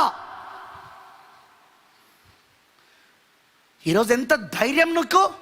ప్రవక్తకు కూడా బయలుపరచబడలేదని. ఎందుకంటే ఎత్తబట్టి అయిపోయిననే వాళ్ళ గుంపుతో నేను మాట్లాడినప్పుడు వాళ్ళు నాతో ఏమన్నారో తెలుసా? ప్రవక్తకు కూడా ఈ విషయాలు తెలియదు బ్రదర్, ఎత్తబట్టి అయిపోయిందని. How dare! ఎంత ధైర్యం నీకు మొర్దెకై స్వరాన్ని తీసేయడానికి? ఎంత ధైర్యం నీకు? ఎవడిచ్చారా నీకు అధికారం? ఇంకొందరో మనం ఏమైనా దేవదాస్ అయ్యగారు లాగా ఆయన ఫోటోలు పెట్టుకోవాలా చర్చిలా? ఆ మేఘం మనం ఏమైనా ఫోటోలు పెట్టుకోవాలా చర్చిలా? ఇంట్లో మనం ఫోటోలు పెట్టుకోవాలా ఆ మేఘంలాగా? ఆ మేఘమును ఫోటో పెట్టుకోవాలా దేవదాస్ అయ్యగారు లాగా? దేవదాస్ అయ్యగారితో పోలుస్తానవా ప్రవక్త నువ్వు? అసలు నీకు వర్తమానం అర్థమైందారా? నీకు వర్తమానం అర్థమైతే ఆ మాట మాట్లాడవు నువ్వు అసలు. ఒక దయ్యము బట్టి రక్తము కగ్గుతూ చచ్చిపోయిన వ్యక్తి, లూసిఫర్ కోసం ప్రార్థన చేసిన వ్యక్తి ఎక్కడ? ప్రవక్త విలియం బ్రానమ్ ఎక్కడ? ఎవరి గురించి మాట్లాడుతున్నావు నువ్వు అసలు? ఎవరిని ఎవరితో పోలుస్తున్నావు నువ్వు అసలు? నీకు అసలు వర్తమానం తెలుసా? వర్తమానం పేరుతో డబ్బు సంపాదిస్తాను, వర్తమానం పేరుతో పేరు సంపాదించుకుంటాను, ఆస్తులు సంపాదించుకుంటున్నావు. వర్తమానం రాకమునుపో నీ బ్రతుకు ఒక అడుక్కునే బ్రతుకు నీది. ఓ సంఘం సరిగా లేదు నీది, ఓ చర్చ్ నీకు లేదు, ఓ బిల్డింగ్ లేదు నీకు, ఓ కారు లేదు, ఏం లేదు నీకు. వర్తమానం రావడంతోనే దేవుడిని దీవించడంతోనే ఇప్పుడు నువ్వు వర్తమానాన్ని విమర్శిస్తున్నావా? ఆ ప్రవక్త యొక్క ఫోటోను అడ్డు పెట్టుకొని సంపాదించుకుంటున్నావు.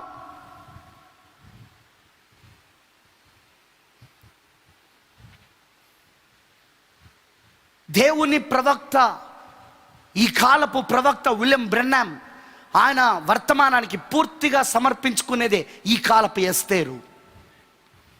నో మ్యాటర్, పర్వాలేదు, ఏదైనా సరే, ప్రాణము పోయినా సరే, అదిగో ఎస్తేర్ అంటుంది, నేను నశించేదను, కానీ మొర్దెకై చెప్పినట్లుగానే నేను ఇప్పుడు రాజు ఏడుటకు వెళ్తాను.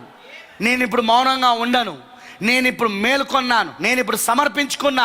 మొర్దెకై వర్తమానం ద్వారా మేలుకొన్నా. మొర్దెకై వర్తమానానికి నా పట్ల దేవుని చిత్తమైందో, రాజ్యంలో నన్ను ఎందుకు పెట్టాడో, రాణిగా నన్ను ఎందుకు పెట్టాడో నాకు అర్థమైంది. ఇప్పుడు నేను సమర్పించుకున్నా. ఇప్పుడు నేను రాజు అయ్యుటకు వెళ్తున్నా. అది న్యాయ వ్యతిరేకమైన సరే నేను వెళ్తాను, నశించినా సరే నేను వెళ్తాను. ఎందుకంటే అది నా పట్ల దేవుని చిత్తం. అది అలా ఉండేది ఈ కాలపు వర్తమానంలో ఉన్న ఎస్తేరు. She will be like that. అలానే ఉంటుంది ఆమె. ఇలాంటి మోసపూరితమైన బోధలు చేసే పాస్టర్లు కాదు, మోసపూరితమైన బోధలు చేసే సేవకులు కాదు. మత్తయి సువార్త 24 ప్రకారం ఇలాంటి వాళ్ళు రావాలి. ఇలాంటి వాళ్ళు వచ్చి సాధ్యమైతే ఏర్పరచబడిన వాళ్ళని సైతమును మోసగించడానికి ప్రయత్నించాలి. కానీ ప్రవక్త అన్నాడు, thus say the Holy Ghost, పరిశుద్ధాత్మ ఇలాగూ సెలవిస్తున్నాడు, ఈ వధువు మోసపోదు అన్నాడు ఆయన ఎన్నో వర్తమానాల్లో. మరి ఆయన ఎత్తబడిన వర్తమానంలో ఆయన 4 వధువులు గురించి మాట్లాడుతున్నాడు. ఒకటి ఆదాము వధువు, రెండవది యెహోవా వధువైన ఇశ్రాయేలు, మూడవది పెంతెకోస్తు పండుగ రోజున ఏర్పరచబడిన వధువు. ఇవన్నీ కూడా మోసపడబడ్డాయి. కానీ 7వ సంఘ కాలంలో వస్తున్న వధువు మాత్రము ఈమె మోసపోదు. ఈమె రాణిగా ఆయన సింహాసనమైన కూర్చుంటుంది, 1000 ఏళ్ళు ఈమె పరిపాలిస్తుంది, యుగ యుగములు ఆ పిరమిడ్ పట్టణములో రాణిగా జీవిస్తుంది అన్నాడు ఆయన. కానీ లేఖనం నెరవేర్పు జరగడానికి ఇలాంటి మోసగాన్లైన ప్రసంగికులు రావాలి. ఎత్తబడుట అయిపోయింది, కొనసాగింపు పరిచర్య, విలియం బ్రెన్నాం తర్వాత ఇంకొకరు వస్తారు, ఇంకోళ్ళు వచ్చి బోధిస్తారు. 7వ ముద్ర తెరబడలేదు, 7 ఉరుములు బయలుపరచబడలేదు. ఇగో ఇలాంటి వాళ్ళు వస్తారు. ఎందుకు? మత్తయి సువార్త 24:24 ప్రకారం వస్తారు. విలియం బ్రానమ్ గురించి చెడుగా చెప్పేవాళ్ళు, ఆయనను గురించి చెడుగా కావాలని ఆయన మీద చెడుగా ప్రచారం చేసేవాళ్ళు. అది అగ్నిస్తంభం కాదు, అది మేఘస్తంభం కాదు, అది అగ్నిస్తంభం రాలేదు, అక్కడ లైట్ ఉండడం వలన వచ్చింది అది, లేకపోతే అక్కడ మేఘస్తంభం కాదు, అది రాకెట్ ఫ్యూల్ ద్వారా వచ్చింది, రాకెట్ పొగ ద్వారా వచ్చింది అది, అంతేగాని అది మేఘస్తంభం కాదు. ఇలాంటి వాళ్ళు వస్తారు. ఎందుకు? వాళ్ళు వెబ్సైట్లు తయారు చేస్తారు, వీడియోలు తయారు చేస్తారు, వాళ్ళు ఎన్నెన్నో యూట్యూబ్లలోను, ఫేస్బుక్లలోను, అలా వాట్సాప్లో అలా వాళ్ళు సోషల్ మీడియా మొత్తంలో వాళ్ళు దాన్ని ప్రచారం చేస్తారు. ఎందుకు? మత్తయి సువార్త 24:24 వాళ్ళ పట్ల నెరవేర్పు జరగాలి కాబట్టి. వాళ్ళు ఏ లేఖనం నెరవేర్పు చేస్తున్నారో, వాళ్ళ అభిషేకం ఏంటిదో, వాళ్ళ బోధ ఏంటిదో, వాళ్ళ లక్ష్యాలు ఏంటిదో మనకు స్పష్టంగా దేవుడు ఈ రోజున బయలుపరుస్తూ ఉన్నాడు. వర్తమానంలో బైబిల్ వాక్యంలో ముద్రలు తెరుచుడు ద్వారా ఎవరు ఏ పాత్ర కొరకు నియమించబడ్డారు, ఎవరు ఏ పాత్రలో నడుస్తున్నారు, హామాన్ ఎవరు, జెరష్ ఎవరు, తర్వాత మొర్దెకాయి ఎవరు, హతాక్ ఎవరు, ఎస్తేర్ ఎవరు, వింటున్నారని నేను చెప్పింది, ఐశ్వర్యరాజు ఎవరు, ఇవన్నీ బయలుపరచబడుతున్నది. ఎందుకు? ముద్రలు తెరబడడం వలన. When the seals are opened, ముద్రలు తెరబడడం వలన దేవుడు ఇవన్నీ మనకు బయలుపరుస్తూ ఉన్నాడు. ముద్రలు తెరబడడం వలన దేవుడి కార్యాలన్నీ జరిగిస్తూ ఉన్నాడు. హల్లెలూయా.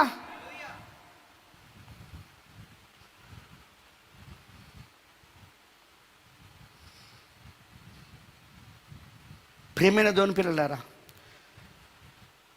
వాక్యము చెప్పినట్లుగా, వర్తమానం చెప్పినట్లుగా ఈరోజు చాలామంది దాన్ని గ్రహించలేకపోతున్నారు. ఎందుకంటే ఎస్తేరు మేలుకొనడానికి మొర్దెకాయి వర్తమానం కారణం.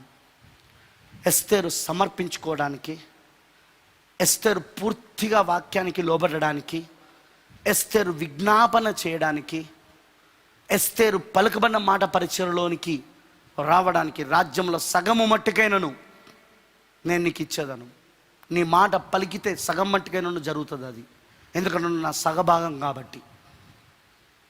యు ఆర్ మై హాఫ్, నా సగభాగం. నువ్వు రాజులో రానివైన నీవు సగభాగం, రాజ్యంలో సగం మట్టుకు నువ్వు పలికిన జరుగుతుంది. ఆ పరిచర్యలోనికి ఆమె రావడానికి కారణము, ఇదంతటికీ కారణము మొర్దెకాయి వర్తమానం. మొర్దెకాయి వర్తమానం ఆమెను ఆ విధంగా సిద్ధపరిచింది. మొర్దెకాయి వర్తమానం ఈరోజు మనల్ని సిద్ధపరుస్తూ ఉన్నది, ఆ విధంగా మనల్ని నడిపిస్తూ ఉన్నది ఈ రోజున. కానీ చాలామంది దాన్ని గ్రహించలేరు. ఓన్లీ ఇది ఎస్తేర్కు మాత్రమే మేలుకొల్పిది, ఎస్తేర్కు మాత్రమే సమర్పణ, ఎస్తేర్ మాత్రమే విజ్ఞాపన చేస్తుంది, ఎస్తేర్ మాత్రమే ఆ పలకమన్న మాట పరిచయలోనికి వెళ్తుంది ఆమె. ఆ 3rd పుల్, ఆ 3వ ఇడుపులోనికి వెళ్తుంది ఆమె, ఆ 3వ ఇడుపు పరిచయలోనికి వెళ్తుంది ఆమె. ఎందుకంటే ఆ 3వ ఇడుపు పరిచర్య సంపూర్ణతలో ఆమెకు జరగవలసి ఉన్నదన్నాడు ప్రవక్త. ఆ ఒత్తిడి వచ్చినప్పుడు సంపూర్ణతలో అది ఆమెకు కనపరచబడుతుందని అన్నాడు ఆయన. అది జరిగి తీరుతుంది ఆమె, అది వాస్తవం. అది చూడండి, మనం చూస్తున్నది ఏంటంటే ముద్రలు తెరవబడడం వలన ఇవన్నీ మనకు బయలుపరచబడుతున్నాయి. ముద్రలు అది ఫ్యామిలీ ఆల్బమ్, అదేంటిది? అది కుటుంబ ఆల్బమ్. అది యెహోవా యొక్క కుటుంబ ఆల్బమ్, యేసు యొక్క కుటుంబ ఆల్బమ్. అవునా? ఎందుకంటే 7 ముద్రలు ఏంటిది? 7 ముద్రలు ఏంటో కాదు, 7 ముద్రలు ఏంటో కాదు, 7 ముద్రలు గొర్రెపిల్ల జీవగ్రంథం. మరి గొర్రెపిల్ల జీవగ్రంథం ఏంటిది? ఆయన జగత్తు పునాది వేయబడక మునిపే, లోక పునాదులు వేయబడక మునిపే, ఆయన సృష్టిలో రవ్వంతా ఏది సృష్టించక మునిపే, ఆయన కనీసం దూతలను కూడా సృజించక మునిపే, ఆయన ఒంటరిగా ఎలోహిముగా ఉన్నప్పుడు, ఆయన ఒకడిగా ఉన్నప్పుడు, ఆయన ఇంకా దేవుడని కూడా పిలువబడని ఆ సమయంలో, ఆరాధించబడని ఆ సమయంలో, ఆయన మనసులో వెనక భాగములో ఒక చిన్న కార్యము దాగి ఉన్నది, ఒక చిన్న మర్మము. అదేంటిదంటే ఆయన ఒక గొర్రెపిల్లగా వధించబడి ఆ గొర్రెపిల్ల రక్తము చేత కొంతమంది పేర్లను ఆయన రాశాడు. అదే ఆయన వధువు అయి ఉన్నది, అదే ఆయన కుటుంబం అయి ఉన్నది, అదే ఆయన భార్య అయి ఉన్నది, అదే ఆయన కుమారులు కుమార్తెలు అయి ఉన్నారు. ఆమేన్. ఇప్పుడు ఆ చిన్న భాగం ఏదైతే ఆయన మనసులో దాగున్నదో అదే ఆ గొర్రెపిల్ల జీవగ్రంథం. మరి ఆ గొర్రెపిల్ల జీవగ్రంథమే ఇప్పుడు మనకు తెరవబడింది. అందుకే అందులో మన పేర్లు మనం చూసుకోగలుగుతున్నాం, అందుకే ఆ పేర్లు మనం వినగలుగుతున్నాం. అది ఫ్యామిలీ ఆల్బమ్ అని, అది రక్త సంబంధం యొక్క, అంటే మనకు ఆయనకు రక్త సంబంధం ఉన్నదని చూపించబడతా ఉన్నది. అది అది అది అది అది ఫ్యామిలీ ఆల్బమ్. అది రూతు యొక్క కథలో ఎలాగైతే బోయాజు రూతుకును అదేవిధంగా నయోమికిని రక్త సంబంధిగా దగ్గర బంధువుగా ఉన్నాడో అలా ఆయన కూడా మనకు రక్త సంబంధిగా ఉన్నాడని, ఈ రక్త సంబంధం జగతు పునాది వేయబడక మునిపే ఇది ముందుగానే నిర్ణయించబడ్డదని, కోతకాల సమయంలోనే ఆయన రూతును వివాహం చేసుకోవాలని, నయోమి స్వాస్థాన్ని విడిపించాలని, అలానే ఈ రోజు కూడా కోతకాల సమయంలోనే ఆయన రూతును వివాహం చేసుకోవాలని, నయోమిని విడిపించాలని, ఇదంతా దేవుని యొక్క ప్రణాళికలో దాచబడిన సత్యాలై ఉన్నవని, ఇవన్నీ సాదృశ్యాలుగా, ఛాయలుగా, నీడలుగా ఇప్పటి వరకు జరుగుకుంటూ వచ్చి ముద్రలు తెరవడం వలన ఆ అసలైన ప్రణాళిక, ఆ స్టోరీస్, ఆ లవ్ స్టోరీస్, ఆ ఫ్యామిలీ స్టోరీస్, ఆ ప్రేమ కథలు, ఆ కుటుంబ కథలు ఇప్పుడు దేవుడు స్పష్టంగా తన వధువుకి, తన పెళ్లి కుమార్తెకు, తన కుటుంబానికి బయలుపరుస్తున్నాడని మనకు అర్థమవుతా ఉన్నది ఈ రోజున.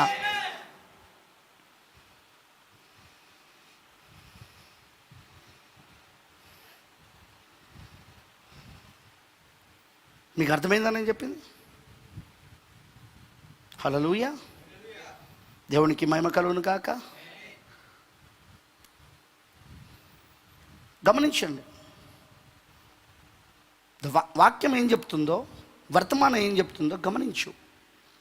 ఫ్యామిలీ స్టోరీ ఇదంతా, కుటుంబ కథ, రక్త సంబంధం కథ. ఇది ప్రకటన 10లో రక్త సంబంధం, ప్రకటన 10:1 శిరస్సు క్రీస్తు భర్త వస్తున్నాడు.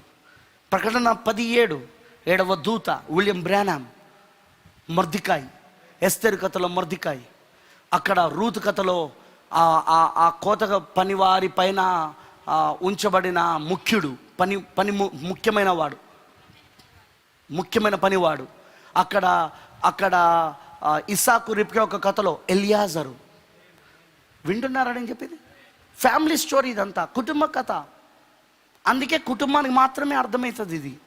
ప్రకటన 10:1 క్రీస్తు శిరస్సు భర్త. ప్రకటన 10:7 మీరు గమనించారా, రాజు హెచ్చిస్తున్నాడు. ఇక్కడ గ్రంథము తెరవబడినప్పుడు, ఇక్కడ ఎస్తేరు కథలో గ్రంథము తెరవబడినప్పుడు రాజు హెచ్చించాడా లేదా మొర్దెకాయిని? ఆ సమాచార గ్రంథం తెరవబడినప్పుడు ఏమైంది? అది రాజు హెచ్చించాడు. ఇప్పుడు కూడా గ్రంథం తెరవబడినప్పుడు రాజు హెచ్చిస్తూ ఉన్నాడు. అలానే దానియేలుని రాజు హెచ్చిస్తూ ఉన్నాడు. మీరు గమనించారా? మీరు ప్రవక్త దానియేలుని రాజు హెచ్చిస్తూ ఉన్నాడు. ప్రకటన 10లో రాజు హెచ్చిస్తూ ఉన్నాడు. ఎవరిని? ప్రకటన 10:7లో ఉన్న 7వ దూతను గ్రంథం తెరబడినప్పుడు. ఆమేనంటారా? చూడండి, ప్రకటన 10:1లో క్రీస్తు, ప్రకటన 10:7లో విలియం బ్రానమ్, ప్రకటన 10:8 నుండి 11 వచనాల్లో వధువు. ఈ ముగ్గురు విషయాలు ఇవి. అలానే ఎస్తేరు కథలో చూడండి, ఇక్కడ ఐశ్వర్యేశ్వరాజు, అదేవిధంగా తర్వాత స్టోరీ మీకు అర్థమవుతుంది రేపు. ఐశ్వర్యేశ్వరాజు, ఎస్తేరు మరియు రాజు. ఐశ్వర్యేశ్వరాజు, ఎస్తేరు మరియు మొర్దెకాయ్, వీళ్ళ మధ్యలోనే తిరుగుతా ఉన్న స్టోరీ అంతా. ఆ తర్వాత మనము బోయాజు రూతు యొక్క కథలోకి వెళ్తే అక్కడ బోయాజు, రూతు, నయోమి మరియు ఆ కోత యజమాని బోయాజు నియమించిన కోత పని వాళ్ళందరి మీద ముఖ్యుడైన దాసుడు. అలానే మనము రిబ్కా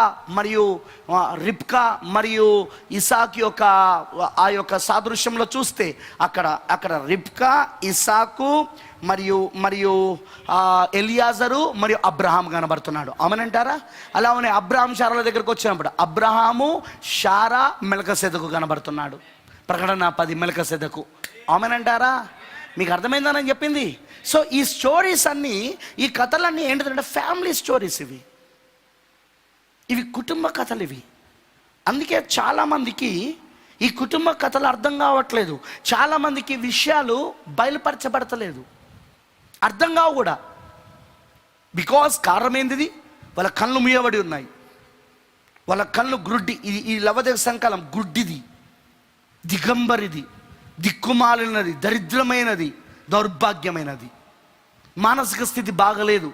ఎందుకంటే ఒక వ్యక్తి దిగంబరిగా ఉన్నాను అని ఎప్పుడు గ్రహించాడంటే అతనికి మానసిక స్థితి బాగలేనివాడు మాత్రమే, పిచ్చివాడికి మాత్రమే అతను దిగంబరి అనే సంగతి గ్రహించలేడు. అందుకే ఈ సంఘకాలంలో మనం గమనిస్తే 7వ సంఘకాలంలో మొత్తం మానసిక వ్యాధిగ్రస్తులు ఎక్కువైపోయారు. మానసిక వ్యాధిగ్రస్తులు ఎక్కువైపోయారు. ఒక అమ్మాయిని 17 సార్లు పొడిచి చంపొచ్చా? ఇంకొక అబ్బాయితో కొంచెం దగ్గరగా మెలిగినందుకు ఒక ఒక ఒక ఒక స్త్రీ, ఒక పురుషుని లేదా ఒక స్త్రీని మొత్తం ముక్కలు చేసి వివిధ భాగాలను వేరే వేరే ఏరియాలో విసిరేస్తున్నారు. ఎందుకు అట్లా జరుగుతుంది? ఎట్లా అంటే తలను మొండెము నుండి వేరు చేసి ఆ తలను పట్టుకొని పోలీస్ స్టేషన్లోకి వెళ్తున్నారు. ఏంది వీళ్ళు ఇంత క్రూరంగా ఎందుకు తయారవుతున్నారు? ఇంత క్రూరమైన మనస్తత్వమా? ఇంత భయంకరమైన మనస్తత్వమా? ఎందుకింత?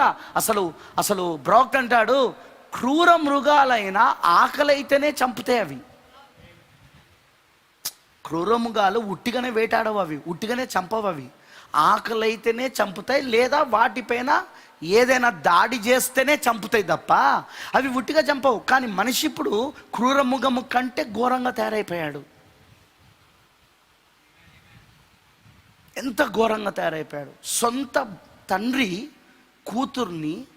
కూతుర్ని బలత్కరిస్తున్నాడు. సొంత తండ్రి కూతుర్ని బలత్కరిస్తున్నాడు. రోజు అవి కామన్ అయిపోయినాయి. సొంత భర్త భార్యను స్నేహితులతో కలిసి ఆమెను రేప్ చేసినట్లుగా అక్కడ ఉండి మరీ రేప్ చేపిస్తున్నాడు. ఏం జరుగుతుంది అసలు? What spirit is going on? ఏం ఆత్మ వెళ్తా ఉంది ఇప్పుడు అసలు దీని వెనకాల? ఒక్క అమ్మాయిని చూడండి, మన వరంగల్లో జరిగింది చూసారుగా, ఎంత సంచలనాలని లేపిందో. 10 మందిని చంపాడు వాడు. 9 మందిని బతుకుండగానే వాళ్ళకు మత్తు మంది ఇచ్చి మరీ వాళ్ళను మత్తుగోళీలు ఇచ్చి మరీ వాళ్ళను ఆ బావిలో వేసి చంపేశాడు. ఒక్కడు చిన్న బాబట, పాపం ఏడుస్తూ ఉన్నాడట. చిన్న బాబు, 2 ఏళ్ళేమో ఉంటుంది. వాడి కనికరం లేకుండా వాడిని ఆ బాబుని తీసుకుపోయి ఆ బావిలో విసిరేశాడు. ఏంది వాని మనస్తత్వం అసలు? ఒక్కసారి వాని మనస్తత్వం ఆలోచించు. ఆ చిన్న పిల్లోడు ఏమన్నా చెప్తాడా వీడే చంపిండని చెప్పేసి? అసలు వాడికి సంబంధం లేదు, ఆ కుటుంబానికి సంబంధం లేదు. పైన వాళ్ళు రెంట్ ఉంటారట పాపం. వాళ్ళిద్దరు యవనస్తులు. ఇది ఎక్కడ బయటపడతారో అని వాళ్ళిద్దరిని చంపాడు. అది కూడా ఎందుకో? ఒక వ్యభిచారం కోసం, ఒక అక్రమ సంబంధం కోసం, ఒక వ్యభిచారం కోసం. ఏం జరుగుతుంది అసలు? ఏంది ఇప్పుడున్న ప్రపంచంలో ఉన్న వారి మానసిక పరిస్థితి ఏంది అసలు? ఇప్పుడు ఏం జరుగుతుంది అసలు? ఈ సమయంలో మనం ఏం చూస్తున్నాం? ఎంత పిచ్చి వాళ్ళు అవుతున్నారు వాళ్ళు. ఈ మానసిక వ్యాధిగ్రస్తుల మధ్యలో మన పైన వాళ్ళు లక్ష్యం చేసుకోరా? నువ్వు ఎట్లా అనుకుంటానో? నువ్వు ఎందుకు అనుకుంటున్నావు నువ్వు లక్ష్యం చేసుకోనని? ఎస్తేరు ప్రజలను వాళ్ళు ఎలా లక్ష్యం చేసుకున్నాడో హామాను, దుష్టమైన ఆలోచన, ఒక సంహరణ, ఒక మారణ హోమం తీసుకురావాలని ఎట్లా అనుకున్నాడో, ఎట్లా దాన్ని ఒక చట్టంగా తయారు చేసి తీసుకొచ్చాడో, అలానే చట్టాలన్నీ ఇప్పుడు అవి ఎందుకు చేయాలని నువ్వు అనుకుంటాను? నువ్వు అసలు వాళ్ళు మన పైన కనికరం చూపిస్తారని నువ్వు అనుకుంటున్నావా? వాళ్ళు మన పైన ప్రేమ చూపిస్తారని, జాలి చూపిస్తారని నువ్వు అనుకుంటున్నావా? నెవర్. ప్రవక్త అంటాడు, దేవుని రాజ్యానికి సాతాను రాజ్యానికి తేడా ఏంటదట అంటే, సాతానుడు తన శవాలనే తాను తింటాడు. వాళ్ళను చంపి ఆ శవాలను వాడు తింటా ఉంటాడు వాని రాజ్యంలో. వాళ్ళు ఎవరు అంటే వానోళ్ళే, వానికి సంబంధించిన వాళ్ళనే వాడు చంపుతూ ఉంటాడు. ఇప్పుడు వాడు చంపేదంతా ఈ మహమ్మారి ద్వారా ఎవరు? వానోళ్ళే, వానికి సంబంధించిన వాళ్ళే వాడు చంపుతున్నాడు వాడు. ఇప్పుడు మీకు అర్థమైందా నేను చెప్పింది? యుద్ధాలలో వాడు చంపేదంతా ఎవరిని? వానోళ్ళని. వాడు ఎలాంటి వాడట అంటే, వాడు తన రాజ్యంలో తనపై ఆధారపడిన వాళ్ళనే వాడు చంపి వాళ్ళని తింటా ఉంటాడు. వాళ్ళని తినడం ద్వారా వాడు బతుకుతాడు. కానీ యేసుక్రీస్తు రాజ్యం ఏంటో తెలుసా? తన వాళ్ళ కోసం ప్రాణమును పెట్టి, తన వాళ్ళ కోసము ఆయన తన రక్తమును కార్చి తన యొక్క రక్తమును చిందించి వారిని ఎలాగైనా సరే విడిపించడానికి, మరణము నుండి, పాతాళము నుండి, సమాధి నుండి విడిపించడానికి, సాతాను తిరుత్తము నుండి వాళ్ళని విడిపించడానికి ఆయన తన ప్రాణమును పెట్టి మన వెల చెల్లించి ఆ యొక్క విమోచనలో ఉన్న ఆ 3 మడతల యొక్క మర్మము ఏంటిది? మొదటి మడత ఏంటిది? ఆయన క్రయధనముగా తన రక్తమును వెల చెల్లించుటై ఉన్నది. రెండవది ఏంటిది? వాళ్ళ కోసం విజ్ఞాపన చేయుటై ఉన్నది. మూడవది ఏంటిది? హక్కుపూర్వకంగా వాళ్ళను స్వాధీనపరచుకొని తీసుకెళ్ళిపోవడం అయి ఉన్నది. అదే విమోచనలో జరుగుతున్న 3 కార్యాలు, ఆ 3 దశలు, ఆ 3 మడతల మర్మము, అది ఆయన చేస్తున్నది. అది He will feed upon his own people. తన ప్రజలపైననే తాను జీవిస్తూ ఉంటాడు, పోషించబడతా ఉంటాడు. వాళ్ళని చంపి తింటా ఉంటాడు వాడు, తన ప్రజలను చంపుతూ. ఇప్పుడు వాడు అదే చేస్తున్నాడు. వాడి రాజ్యంలో వాడు చేసేదేంది? వాడు ఈ సాతాను ఏదైనా వాడు చేసేదేంది? వాని రాజ్య సంబంధీకులనే వాడు చంపుతున్నాడు.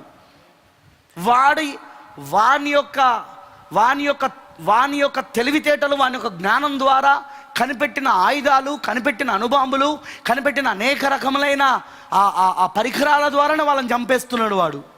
వాళ్ళని చంపి వాళ్ళపైన జీవించినట్టు చేస్తున్నాడు. ఆ కరోనా వైరస్ కానీ, లేకపోతే అంతకుముందు వచ్చిన స్పానిష్ ఫ్లూ కానీ, లేకపోతే అమెరికన్ ఫ్లూ కానీ, లేకపోతే మాసుచి కానీ, ఇంకా నానా రకాలు వచ్చినాయి, కలరా కానీ, లేకపోతే టైఫాయిడ్ కానీ, ఎన్నో వచ్చినాయి చరిత్రలో. అవన్నీ కూడా వాడి రాజ్యంలో వాని పిల్లల కోసమే వచ్చినాయి. అవి వాళ్ళని చంపి వాళ్ళపైన బ్రతుకుతూ ఉన్నాడు వాడు ఈ రోజున. అయినా వాళ్ళు వాడినే నమ్ముతారు. కానీ దేవుడి పిల్లలు, దేవుని రాజ్యము, దేవుడు అలా ఉండడు. తన పిల్లల కోసమైన ప్రాణం పెట్టాడు, తన పిల్లల కోసమైన రక్తం కార్చాడు, తన పిల్లల కోసమైన చనిపోయాడు, తన పిల్లల కోసం, తన పిల్లలను విడిపించడానికి, తన పిల్లల కోసము క్రయధనముగా తన రక్తమును వెలగా చెల్లించాడు. ఆయన చెల్లించాల్సిన వెల చెల్లించాడు. వాళ్ళను సాతాను యొక్క తాకట్టులో నుండి విడిపించాడు ఆయన. సాతాను యొక్క తాకట్టులో నుండి, పాపము నుండి విడిపించాడు ఆయన. వాళ్ళని తన రాజ్యములో తన రాజులుగా, యాజకులుగా చేసుకున్నాడు ఆయన. తన వధువుగా, తన రాణిగా చేసుకున్నాడు వాళ్ళను. అది యేసుక్రీస్తు చేసే పని, అది యేసుక్రీస్తు జరిగించే కార్యం. వింటున్నారని నేను చెప్పింది? ఇప్పుడు తన రాణిగా పెట్టుకున్నాడు ఆయన. ఇప్పుడు అందుకే రాణి కూడా ఆయన కోసం ప్రాణం ఇవ్వడానికి రెడీ అవుతుంది. రాణి కూడా ఆమె ప్రజల కోసము చనిపోవడానికి సిద్ధమవుతుంది. ఆమె నేను నశించదను అనుకుంటూ ముందుకెళ్తుంది ఆమె.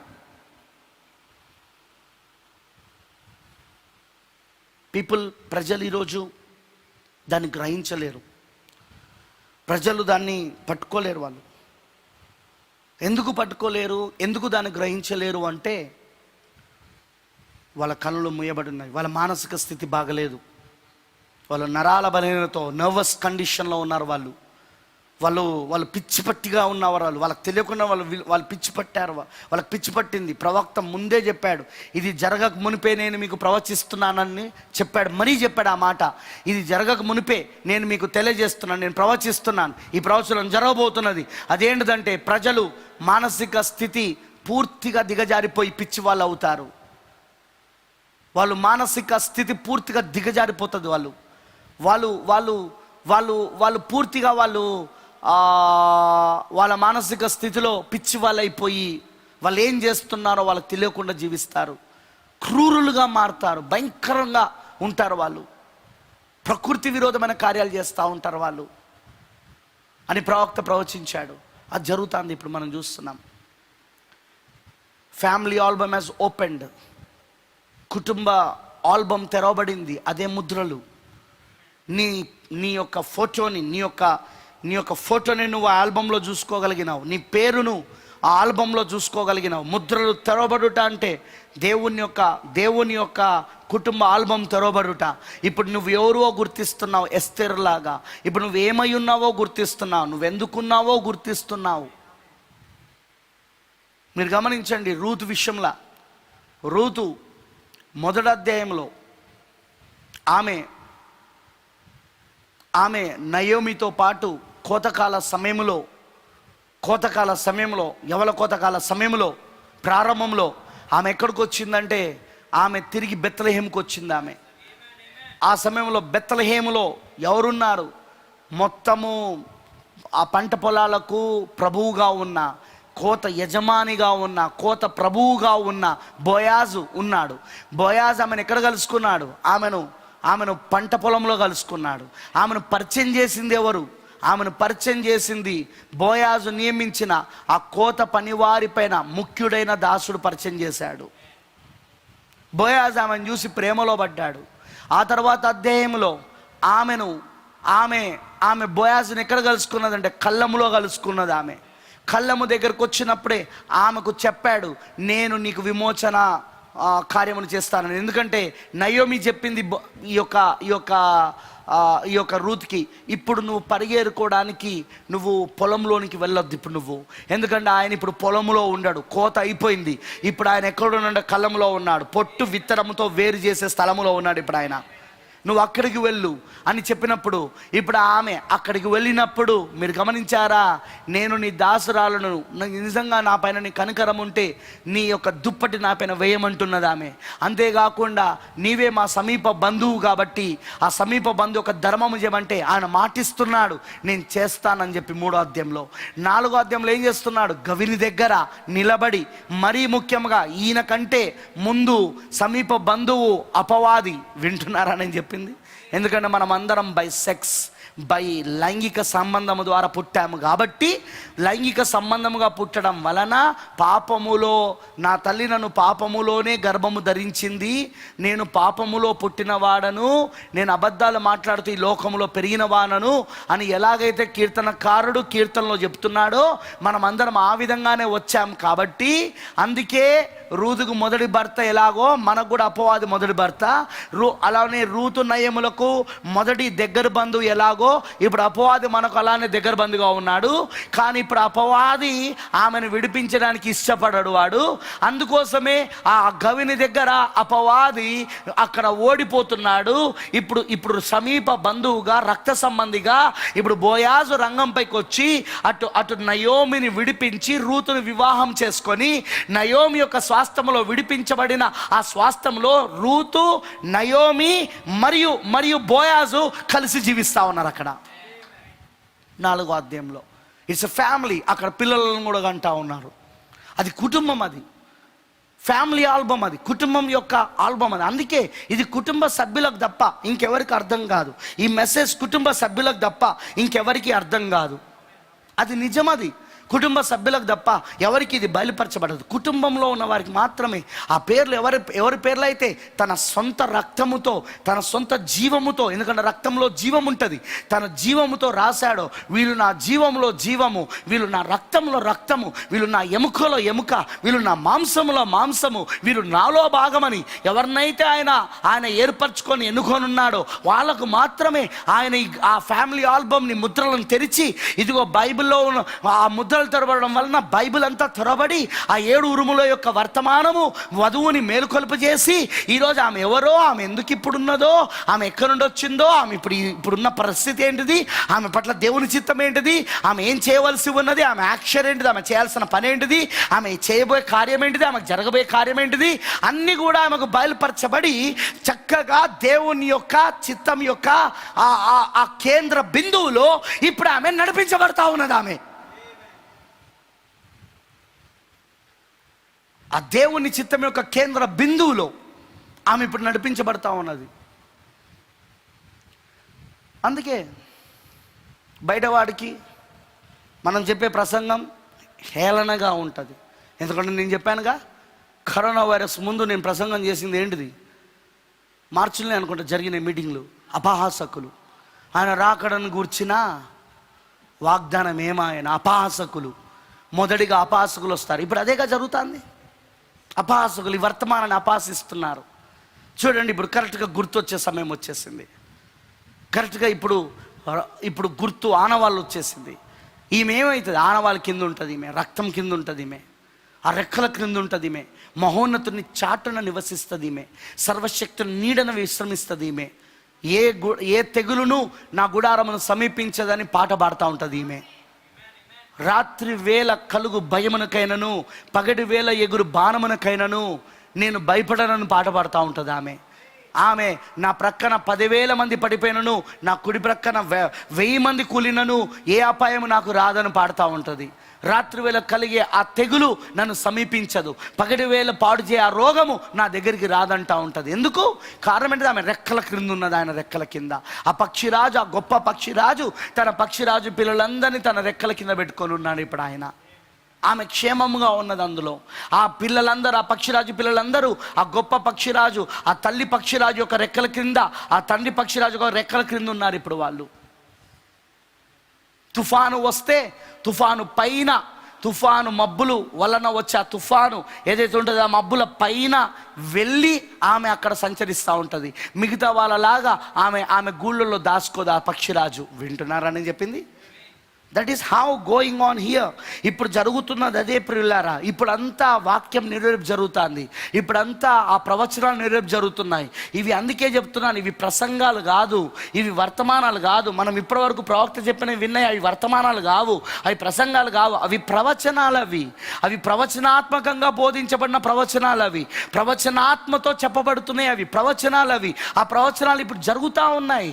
ఇప్పుడు 5 రకాల పరిచయాలను వారు బోధించేది అది ప్రవచనాలు. అవి హతాకు చెప్పేది అది మొర్దెకై యొక్క ప్రవచనాలు. అవి కళ్ళ ముందు నెరవేర్పు జరుగుతున్నాయి. Modern events are made clear by the prophecy. ప్రవచనముల ద్వారా స్పష్టపరచబడిన నవీన సంగతులు, ఇప్పుడున్న నవీన సంగతులు ఏవైతే ఉన్నాయో అవన్నీ ప్రవచనం ద్వారా స్పష్టపరచబడుతున్నాయి. మనం చూడగలుగుతున్నాం ఏం జరుగుతుంది ప్రపంచంలో, ఏమవుతుందో మనం చూడగలుగుతున్నాం. ఎందుకంటే మన కళ్ళకు కాటికిచ్చాడు ఆయన, ప్రత్యక్షతనే కాటికిచ్చాడు, బయలుపడనే కాటిచ్చాడు. అందుకే మనం సమర్పించుకోగలుగుతున్నాం ఎస్తేర్ లాగా, అందుకే మనం అర్పించుకోగలుగుతున్నాం. అందుకే అంటున్నాం, ప్రభువా నాలో నీకు ఇంకా ఏమైనా ఇష్ట కార్యాలు ఉన్నాయా? నాలో నీకు ఇంకా ఏమైనా ప్రభువా నీకు ఇష్టం లేని కార్యాలు, నిన్ను బాధ పెట్టే కార్యాలు, నీ వాక్యానికి విరోధంగా ఉన్న కార్యాలు, నీకు పాత్రగా మారకుండా ఉన్న కార్యాలు అడ్డుగా ఉంటే తొలగించు దేవా, అవి నాకు బయలుపరచు దేవా. నేను సరిదిద్దుకోవడానికి ఇష్టపడుతున్న దేవా, నాకు ఈ లోకంలో ఏది వద్దు దేవా. ఈ శరీరాశ, నేత్రాశ, జీవడములు నాకు వద్దు ప్రభువా.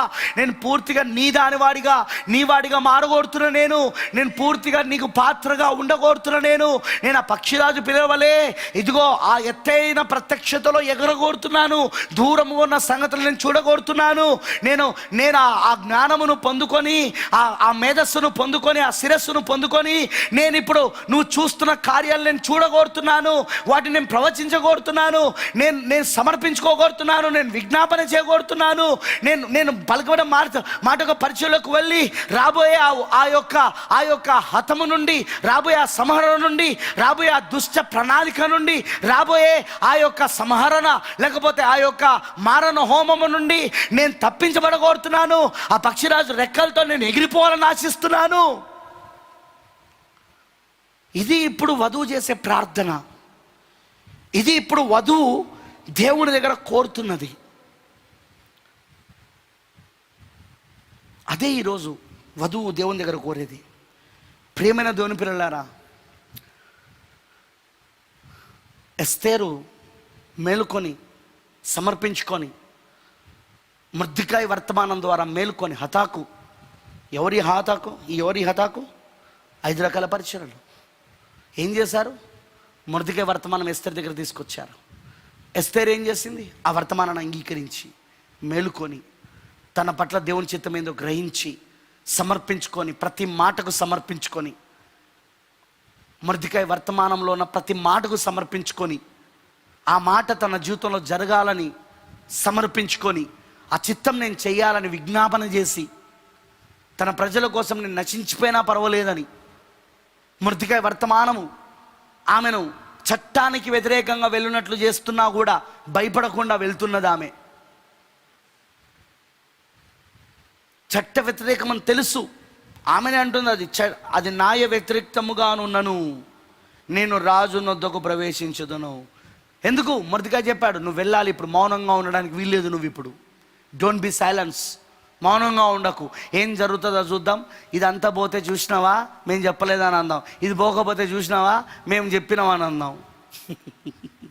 కొంతమంది ఎట్లున్నారు తెలుసా, గోడ పైన నిలబడి అటు దునుకుదామా ఇటు దునుకుదామా. ఒకవేళ కరోనా వైరస్కి వ్యాక్సిన్ వస్తే మేము చెప్పలేదా అండి, మళ్ళీ ఇదంతా ఉట్టిదే, ఆ మార్క్ పాస్టర్ చెప్పిందంత అబద్ధం అని అనడానికి. లేదా అలా 2-3 సంవత్సరాలు కంటిన్యూ అయిందనుకో, అదే మేము కూడా అనుకున్నాం, మేము అదే చెప్తాను కదా. మేము కూడా చూసావా, ఏది క్లారిటీ లేకుండా తెలివిగా జ్ఞానంగా ప్రవర్తించడం,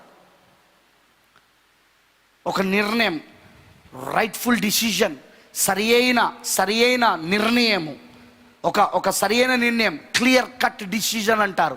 అంటే స్పష్టమైన నిర్ణయం అన్నమాట, అటు ఇటు ఉండే నిర్ణయాలు కావవి, స్పష్టమైన నిర్ణయం. ఇప్పుడు ఎస్తేర్ని స్పష్టమైన నిర్ణయంలోనికి నడిపించింది మొర్దెకై వర్తమానం. అంతే, ఆమె సమర్పించుకునేట్లు చేసింది, ఆమె ఉపవాసం ఉండి ప్రార్థించినట్లు చేసింది, ఆమె దేవునికి అర్పించుకునేటట్లు చేసింది. ఆమె మొర్దెకై వర్తమానం వలన ఆమెకు దేవుడు తన పట్ల కలుగున్న చిత్తమేందో, తన పాత్ర ఏందో తెలుసుకునేటట్లు చేసింది. ఇప్పుడు ఆమె సమర్పించుకొని, ఇప్పుడు ఆమె మేలుకొని సమర్పించుకొని, ఇప్పుడు ఆమె పూర్తిగా ఇప్పుడు ఆమె ఆ చిత్తమును నెరవేర్పు చేయడానికి, నశించిపోయినా పర్వాలేదని మధ్యవర్తం చేయడానికి బయలుదేరింది ఆమె. ఆ రోజున ఆదికాండం 18లో మీరు గమనిస్తే, అబ్రహాము యెహోవా యొద్ద అక్కడ తన సహోదరుని కుమారుడైన లోతు కోసం మధ్యవర్తిత్వం చేస్తూ ఉన్నాడు, విజ్ఞాపన చేస్తూ ఉన్నాడు ధైర్యంతో. అని అంటున్నాడు, నీ దాసుడు మరొక్కసారి మాట్లాడుతున్నందుకు దయచేసి మన్నించు. చూసావా ఆయన ఎంత ధైర్యం చేస్తూ ఉన్నాడో. ఒకవేళ దేవుడికి కోపం రావచ్చు, ఏంది ఇన్నిసార్లు అడుగుతున్నాడు, 50 మంది ఉంటే తప్పిస్తావా, 40 మంది ఉంటే తప్పిస్తావా, 30 మంది తప్పిస్తావా, 20 మంది 10 మంది ఉంటే తప్పిస్తావా? మీరు గమనించారా ఎన్నిసార్లు అతను అడుగుతున్నాడో చూడండి. అన్నిసార్లు ఆయన అంటున్నాడు, అయ్యా నా పైన కోపగించుకోకపోతే, నువ్వు నిజంగా నువ్వు కృపా బాహుల్యం కలిగిన దేవుడు కాబట్టి నేను అడిగేది మరొక్కసారి వినుము అని చెప్తూ ఆయన 50, 40, 30, 20, 10 అలా అడుక్కుంటూ వెళ్ళాడు ఆయన. ఎందుకు? విజ్ఞాపన. ప్రకటన 10లో వధువు కూడా ఇప్పుడు విజ్ఞాపన చేస్తూ ఉన్నది. ప్రకటన 10లో వధువు కూడా మధ్యవర్తిత్వం చేస్తూ ఉన్నది. ప్రకటన 10లో ఆమె కూడా ప్రాణం పోయినా పర్వాలేదు, నేను వారి కోసం విజ్ఞాపన చేస్తానని చేస్తూ ఉన్నది. వండర్ఫుల్. దేవుడికి మహిమ కలుగును గాక. ఏమి కృపనండి మనకు దేవుడిచ్చాడు. ఈ రోజున అందుకే సమర్పించుకొని ముందుకు వెళ్ళాల్సిన సమయం వచ్చింది. సంఘముల కోసం ఆలోచించకండి, సేవకుల కోసం ఆలోచించకండి, ఇతరుల పాస్టర్ల కోసం ఆలోచించకండి. ఎవరి గురించి వీళ్ళు ఇట్లా వాళ్ళు అట్లా, వీళ్ళు ఎందుకు ఇట్లున్నారు, వీళ్ళు ఎందుకు అట్లా అవుతున్నారు, వీళ్ళు ఎందుకు పట్టుకోవట్లేదు, అది నీకు అవసరం లేదు. దేవుడు నిన్ను ఏర్పరచుకున్నాడు, దేవుడు నిన్నెన్నుకున్నాడు. నువ్వొక ఎస్తేరు పాత్రలో ఉంటే, నిన్ను ఎస్తేరుగా దేవుడు నియమించి పెడితే నీ గురించి ఆలోచించుకో. ఎందుకంటే చాలామంది నాతో మాట్లాడేది ఎట్లా మాట్లాడుతున్నారంటే, ఇంత బాగా వర్తమానం ఉంది కదా పాస్టర్ గారు, వాళ్ళు ఎందుకు నమ్ముతలేరు, ఈ మెసేజ్ వాళ్ళు ఎందుకు నమ్ముతలేరు, ఈ పాస్టర్ ఎందుకు నమ్ముతలేడు. చూడండి, అది అవసరం లేదు, నీకు అవసరం లేదు. ఆ వర్తమానం నీ కళ్ళు తెరిచింది. నువ్వు కళ్ళు తెరబడినప్పుడు, నువ్వు ఎవరో గ్రహించినప్పుడు ఆయన చిత్తానికి సమర్పించుకో. అంతే, ఇక ఆయన ప్రణాళికకు సమర్పించుకో. ప్రస్తుతమైన చిత్తం ఏమై ఉన్నదో వర్తమానం, మొర్దెకై వర్తమానంలో నీకు చెప్పబడింది, నువ్వు చేయాల్సింది ఏంటిదో అది నువ్వు చేయిగా. నువ్వు సమర్పించుకో. ఉపవాసం ఉండు దేవుని దగ్గర, కన్నీళ్ళు కార్చు దేవుని దగ్గర, ఉపవాసం ఉండి ప్రార్థన చేయి. ఎందుకంటే హతము చేసే దూత బయలుదేరాడు ఆల్రెడీ, తెగులు పట్టుకున్న దూత బయలుదేరాడు ఆల్రెడీ, ముద్ర కలిగిన దూత కూడా బయలుదేరాడు. ఆ హెజ్కేలు 9వ అధ్యాయం ప్రకారముగా సన్నటి నారబట్టలు ధరించుకొని, మరి ప్రక్కలో సిరాబుడ్డిని కలుగున్నవాడు బయలుదేరాడు నొసలి పైన ముద్ర వేయడానికి. ఎవరికి వేయమన్నాడు? పట్టణంలో ఎవరైతే మధ్యవర్తిత్వం చేస్తున్నారో, పట్టణంలో జరుగుతున్న పాపం నిమిత్తం ఎవరైతే మొరబెడుతున్నారో, ఎవరైతే కన్నీరు గారుస్తున్నారో వాళ్ళకు ముద్ర వేయమని దేవుడు చెప్పాడు. ఆ పరిశుద్ధాత్మ బయలుదేరాడు. నువ్వేం చేయి, నీ పని నువ్వు చేయి. వీళ్ళకి ఎందుకు అర్థం కావట్లే, వాళ్ళకి ఎందుకు అర్థం కావట్లే, ఈయనకి ఎందుకు అర్థం కావట్లే, ఆయనకి ఎందుకు అర్థం కావట్లే, అసలు ఇంత బాగున్నాక కూడా వీళ్ళకి ఎవరికి అవి నీకు అవసరం లేదు. అవి వాళ్ళకి అర్థమైందా, అర్థం కాలేదా, వాళ్ళకి ఏంటిదా, అది నీకెందుకు? అది దేవుడు నీ కళ్ళు తెరిచాడా, దేవుడు నీకు కృపనిచ్చాడా, దేవుడు నీకు మేలుకొనేటట్లు చేశాడా, సమర్పించుకునేటట్లు చేస్తున్నాడా? చెయ్యి. నువ్వు చేయాల్సిన విజ్ఞాపన నువ్వు చెయ్యి, నువ్వు చేయాల్సిన ఉపవాస ప్రార్థన నువ్వు చెయ్యి, నువ్వు అడగాల్సిందంతా దేవుని అడుగు. నువ్వు వాళ్ళ గురించి వీళ్ళ గురించి కాదు మాట్లాడే సమయం ఇది. వాళ్ళ గురించి వీళ్ళ గురించి ఆలోచించే సమయం కాదు. వాళ్ళ గురించి వీళ్ళ గురించి నువ్వు నువ్వు వ్యర్థమైన మాటలు మాట్లాడే సమయం కాదు. వాళ్ళ కళ్ళు తెరవబడలేదంటే వాళ్ళు ఎస్తేరు కాదు. వాళ్ళకి ముద్రలు బయలుపరచబడలేదంటే ఎస్తేరు కాదు. ఎస్తేరు కాని వాళ్ళ కోసం నీకెందుకు బాధ? నువ్వు ఎస్తేరువా, నీ గురించి నువ్వు శ్రద్ధ వహించుకో. నువ్వు ఎస్తేరువా, సమర్పించుకో. ఎస్తేరులాగా నువ్వు చెయ్యి. ఎస్తేరులాగా మధ్యవర్తిత్వం నువ్వు సమర్పించుకో. నువ్వు మేల్కొను. నువ్వు చేయ ఆ పని. నువ్వు వాళ్ళ గురించి వీళ్ళ గురించి నీకు అక్కర్లేదు. Don't think about it. దానికోసం నువ్వు ఆలోచన కూడా చేయకు. నువ్వు లెట్ దెమ్ డూ ఇట్. వాళ్ళ పని వాళ్ళు చేస్తున్నారు. వాళ్ళ ప్రవచనాలు వాళ్ళు జరిగిస్తున్నారు. ఎస్తేరు ప్రవచనం నువ్వు జరిగిస్తే వాళ్ళు జరిగించే ప్రవచనం వాళ్ళు జరిగిస్తున్నారు. వాళ్ళ గురించి కూడా ఏదైతే లేఖనం చెప్తుందో, ఏదైతే ప్రవచనం చెప్తుందో, ఏదైతే అక్కడ ఈ కాలపు ప్రవక్త చెప్పి ఉన్నాడో అది వాళ్ళ పని వాళ్ళు చేస్తున్నారు. Let them do it. వాళ్ళ పని వాళ్ళు చేయని. నీకు వాళ్ళ గురించి అవసరం లేదు. నీకు వాళ్ళ గురించి మాట్లాడడం అవసరం లేదు. వాళ్ళ గురించి సెల్ ఫోన్లో గంటల కొలది నువ్వు వాళ్ళ కోసము నువ్వు డిస్కషన్స్ చేయడం అవసరం లేదు. వాళ్ళ ఆత్మ ఏందో నీకు అర్థమైపోయింది. వాళ్ళ పాత్ర ఏందో నీకు అర్థమైపోయింది. వాళ్ళ పరిస్థితి ఏందో నీకు అర్థమైపోయింది. నీకెందుకు ఇక? కేవలం నువ్వు వాళ్ళ కోసం ప్రార్థన చేయి భారంతో. ప్రభువా, దాంట్లో ఎవరైనా నీ చిత్తంలో ఉన్నవారు ఉంటే తప్పకుండా వాళ్ళ కనులు తెరవబడినట్టుగా చెయ్యి ప్రభువా అని ప్రార్థన చేయి నువ్వు దేవుని దగ్గర. వాళ్ళ వాళ్ళ వాళ్ళ వాళ్ళ విషయంలో డిస్కషన్ చెయ్యకు. ఎందుకంటే నువ్వు నువ్వు నువ్వు నువ్వు నువ్వు ఎన్నడూ వాక్య విషయంలో ఎవరితో కూడా నువ్వు వాదించొద్దని ప్రవక్త చెప్పాడు. దేవుడు ఎప్పుడు తన వాక్య విషయంలో ఎవరితోనూ వాదించాడు. అలానే ఆయన పిల్లలు కూడా వాదించారు. అది నిజం. అది నువ్వు ప్రార్థన చేయ వాళ్ళ కోసం. దేవుని దగ్గర అప్పచెప్పు. వాళ్ళను దేవుని రక్తం క్రింద అప్పచెప్పు. దేవుని ఏర్పాట్లో ఉంటే నీ ప్రార్థన ద్వారా వాళ్ళు మారొచ్చు. దేవుని ఎన్నికలో ఉంటే వాళ్ళ పేర్ల గొర్రెపిల్ల జీవనంలో జగదు పునాది వేయబడక మునిపే రాయబడి ఉంటే నీ ప్రార్థన, నీ ప్రయాస, నీ కన్నీళ్ళు దేవుడు వాళ్ళని రక్షించినట్లు చేయొచ్చు. ఒకవేళ నువ్వు ఎంత ప్రార్థించినా వాళ్ళు రక్షించబడకపోతే వదిలిపెడాయి. ఎందుకంటే అది అందుకోసమే వాళ్ళు నిర్ణయించబడ్డారు. కానీ ప్రార్థించడం నీ బాధ్యత. ప్రేమైన దేవుని పిల్లలారా, సమర్పించుకోండి. దేవుడికి అర్పించుకోరండి. ఎందుకు అంటే చాలామందికి ఈ విషయాలు అర్థం కాక వాళ్ళు మానసిక స్థితి బాగుండదు కాబట్టి వాళ్ళు నోటుకొచ్చినట్టు మాట్లాడతారు, హేళన చేస్తారు, ఎగతాళి చేస్తారు. చాలా రకాలుగా ఉంటుంది. వధువుగా మనం అవన్నీ భరించాలి. మనం వధువుగా, పెళ్లి కుమార్తెగా మనం అవన్నీ ఎదుర్కోవాలి. మనకు అవి మన పట్ల దేవుడి చిత్తం. అది వాళ్ళు మనల్ని ఎన్నో మాటలతో హింసిస్తూ ఉంటారు. ఆ మాటలు హింసించబడడానికే వాళ్ళు మాట్లాడతారు. అవి రాజు అనుమతించాడు మనకు. ఎందుకంటే మన రియల్ క్యారెక్టర్ బయటగా. నేను ఒక పాయింట్ చెప్తాను, నీ చెప్పి ముగిస్తా, జాగ్రత్త వినండి. బ్రద్బానం ఏమంటాడంటే ఒక వ్యక్తి యొక్క నిజమైన క్యారెక్టర్, పాత్ర, గుణలక్షణం ఎప్పుడు బయటకు వస్తుందట అంటే అన్నీ బాగున్నప్పుడు కాదు. ఈజ్ ఎవ్రీథింగ్ ఫైన్, ప్రతిదీ బాగుంది, ప్రతిదీ చక్కగా జరుగుతూ ఉంది, చక్కగా పూల బాటలో నడుస్తూ ఉంటే, ఆ పూల బాటలో ఏ బాధ లేకుండా నడుస్తూ ఉంటే ఆ సమయంలో కాదు వాళ్ళ క్యారెక్టర్ బయటకు వచ్చేది. వాళ్ళ క్యారెక్టర్ ఎప్పుడు బయటకు వస్తుందంటే వాళ్ళ యొక్క గుణలక్షణము ఒత్తిడి వచ్చినప్పుడు. ఈ శోధనలనే ఒత్తిడి, ఈ నిందలనే ఒత్తిడి, ఈ అవమానాలనే ఒత్తిడి. నువ్వు చెయ్యకపోయినా నీ మీద పెడతారు దాన్ని.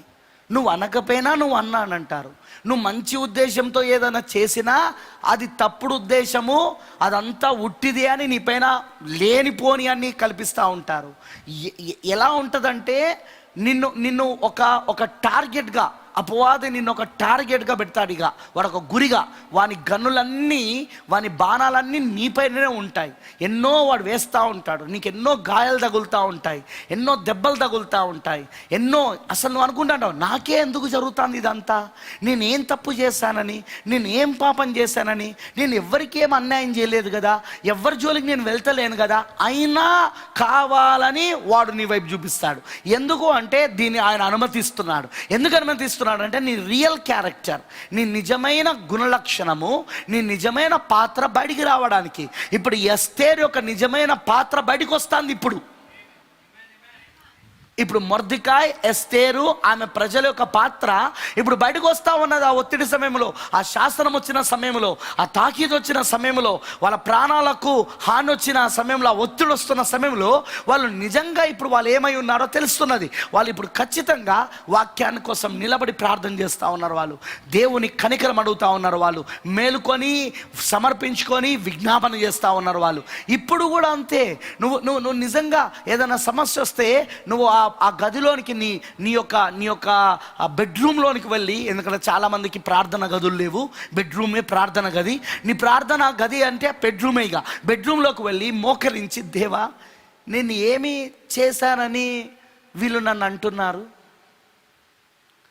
నీ ఆడబిడ్డ, లేదా నీ తోడికోడలు, లేదా నీ అత్త, లేదా నీ కోడలు, లేదా నీ కూతురు, లేదా నీ కొడుకు, లేదా నీ బంధువులు, లేదా చర్చ్ బిలీవర్స్, లేదా ఎవరో పాస్టర్, లేదా ఎవరో విశ్వాసులు, లేదా నువ్వు ఆఫీసులో పనిచేసే కొలీగ్స్, లేదా నువ్వు ఒక ఫంక్షన్కి వెళ్ళినప్పుడు అక్కడ ఉన్న నిన్ను చూసిన వాళ్ళకు చూసుడుతోనే నీ పైన ఈర్ష్య, నీ పైన వాళ్ళకు ఒక అసూయ కలుగుతూ ఉంటుంది. వాళ్ళు ఏదో ఒక బాణం నీ పైన విసిరేస్తూ ఉంటారు. వాళ్ళు ఏదో ఒక గాయం నేను చేస్తూనే ఉంటారు. ఆ సమయంలో ఏంటిది? నువ్వు కన్నీళ్లతో దేవుని దగ్గరికి వచ్చి, ప్రభువా నేనేం చేశానని వీళ్ళు అంటున్నారు, అయినా నేను వాళ్ళని క్షమిస్తూ ఉన్నాను. వాళ్ళని నువ్వు నీ చిత్తమైతే వాళ్ళని రక్షించు దేవా, నీ చిత్తమైతే వాళ్ళ మనసులను మార్చు దేవా, నీ చిత్తమైతే వాళ్ళ కళ్ళను తెరువు దేవా, నీ చిత్తమైతే వాళ్ళని నీ వైపు త్రిప్పు ప్రభువా, నువ్వే వాళ్ళకు కృప చూపించు ప్రభువా. వాళ్ళు నన్ను ఇంత బాధ పెడుతున్నారు, అయినా నేను వాళ్ళ కోసం ప్రార్థిస్తున్నా ప్రభువా. అంతేకాదు, నిజంగా వాళ్ళు అన్నట్టుగా నాలో ఏమైనా ఉంటే చెప్పు ప్రభువా, నేను సరిదిద్దుకుంటా. నాలో ఏమైనా పొరపాట్లు ఉంటే చెప్పు, నాలో ఏమైనా విమర్శలు ఉంటే చెప్పు, నాలో నీకు అయిష్టమైన గుణలక్షణాలు ఉంటే చెప్పు, నాలో నీకు ఇష్టం లేని స్వభావం ఉంటే చెప్పు, ఇష్టం లేని ప్రవర్తన ఉంటే చెప్పు. నేను సరిదిద్దుకోవడానికి నిత్యము ఎల్లవేళలా సిద్ధంగా ఉన్న దేవా, నాకు నీ వాక్యం చేత నేను సరిదిద్దబడగోరుతున్నా, నీ వాక్యంగా నేను మారగోరుతున్నా. నీ వాక్యం నాలో శరీరధారి కావాలనుకుంటున్నా. నీ వాక్యము నాలో శరీరధారి కావాలి. నా శరీరం నీ వాక్యంగా మారాలి. నేను పూర్తిగా నీ స్వరూపంలోనికి రావాలి. నేను పూర్తిగా నీ పోలికలోనికి రావాలి అని దేవునికి పూర్తిగా సమర్పించుకుంటూ, ఆ ఒత్తిడిని ఏం చేస్తుందంటే ఇంకా దేవునికి సమీపస్తులుగా, ఇంకా దేవునికి దగ్గరవులుగా చేస్తుంది. ఆ ఒత్తిడిని ఏం చేస్తుందంటే నిన్ను దేవుని యొక్క స్వరూపంలోనికి, పోలికలోనికి మలచబడినట్లుగా చేస్తుంది. ఆ ఒత్తిడిని ఏం చేస్తుందంటే నిన్ను పూర్తిగా వాక్యానికి సమర్పించుకునేటట్టుగా చేస్తుంది, వాక్యాన్ని అనుమతించేటట్లుగా చేస్తుంది, నీ జీవితంలో వాక్యానికి లోబడేటట్లుగా చేస్తుంది, వాక్యాన్ని ప్రతి విషయంలో చూసుకునేటట్లుగా చేస్తుంది. ఆ ఒత్తిడిని ఏం చేస్తుందంటే నిన్ను మనిషి కుమారుని పరిచయలోనికి నడిపిస్తుంది. ఆ ఒత్తిడి నిన్ను మనిషి కుమారుని పరిచయంలోనికి నడిపిస్తుంది. ఆయన అనుమతి లేకుండా నీకు నిందలు రావు, ఆయన అనుమతి లేకుండా నీకు శోధనలు రావు, ఆయన అనుమతి లేకుండా నీకు శ్రమలు రావు, ఆయన అనుమతి లేకుండా నిన్ను ఒక్క మాట కూడా అనడానికి వీల్లేదు. రాజు అనుమతించాడు, ఎస్తేరు పైన రాజు అనుమతించాడు. మొర్దెకాయికి, ఎస్తేరుకి, ఎస్తేరు ప్రజలకు ఐశ్వర్యేశ్వరాజు అనుమతించాడు. చేతి వేలు యొక్క ముద్ర శాసనం పైన రాజే వేపించాడు. అనుమతిస్తాడు ఆయన. ఎందుకు? నీ రియల్ క్యారెక్టర్ బయటికి రావడానికి అనుమతిస్తాడు ఆయన. నీ క్యారెక్టర్ బయటికి వచ్చాక మళ్ళీ ఆయన్నే నీ పక్షమున పోరాడడానికి, ఆయనే నీ పక్షమున యుద్ధం చేయడానికి, ఆయనే సైన్యములకు అధిపతకు యెహోవాగా నీ పక్షమున యుద్ధం చేయడానికి వస్తాడు ఆయన. శత్రువుకు అనుమతించేది ఆయననే, నీ పైన ఒత్తిడి తేవడానికి.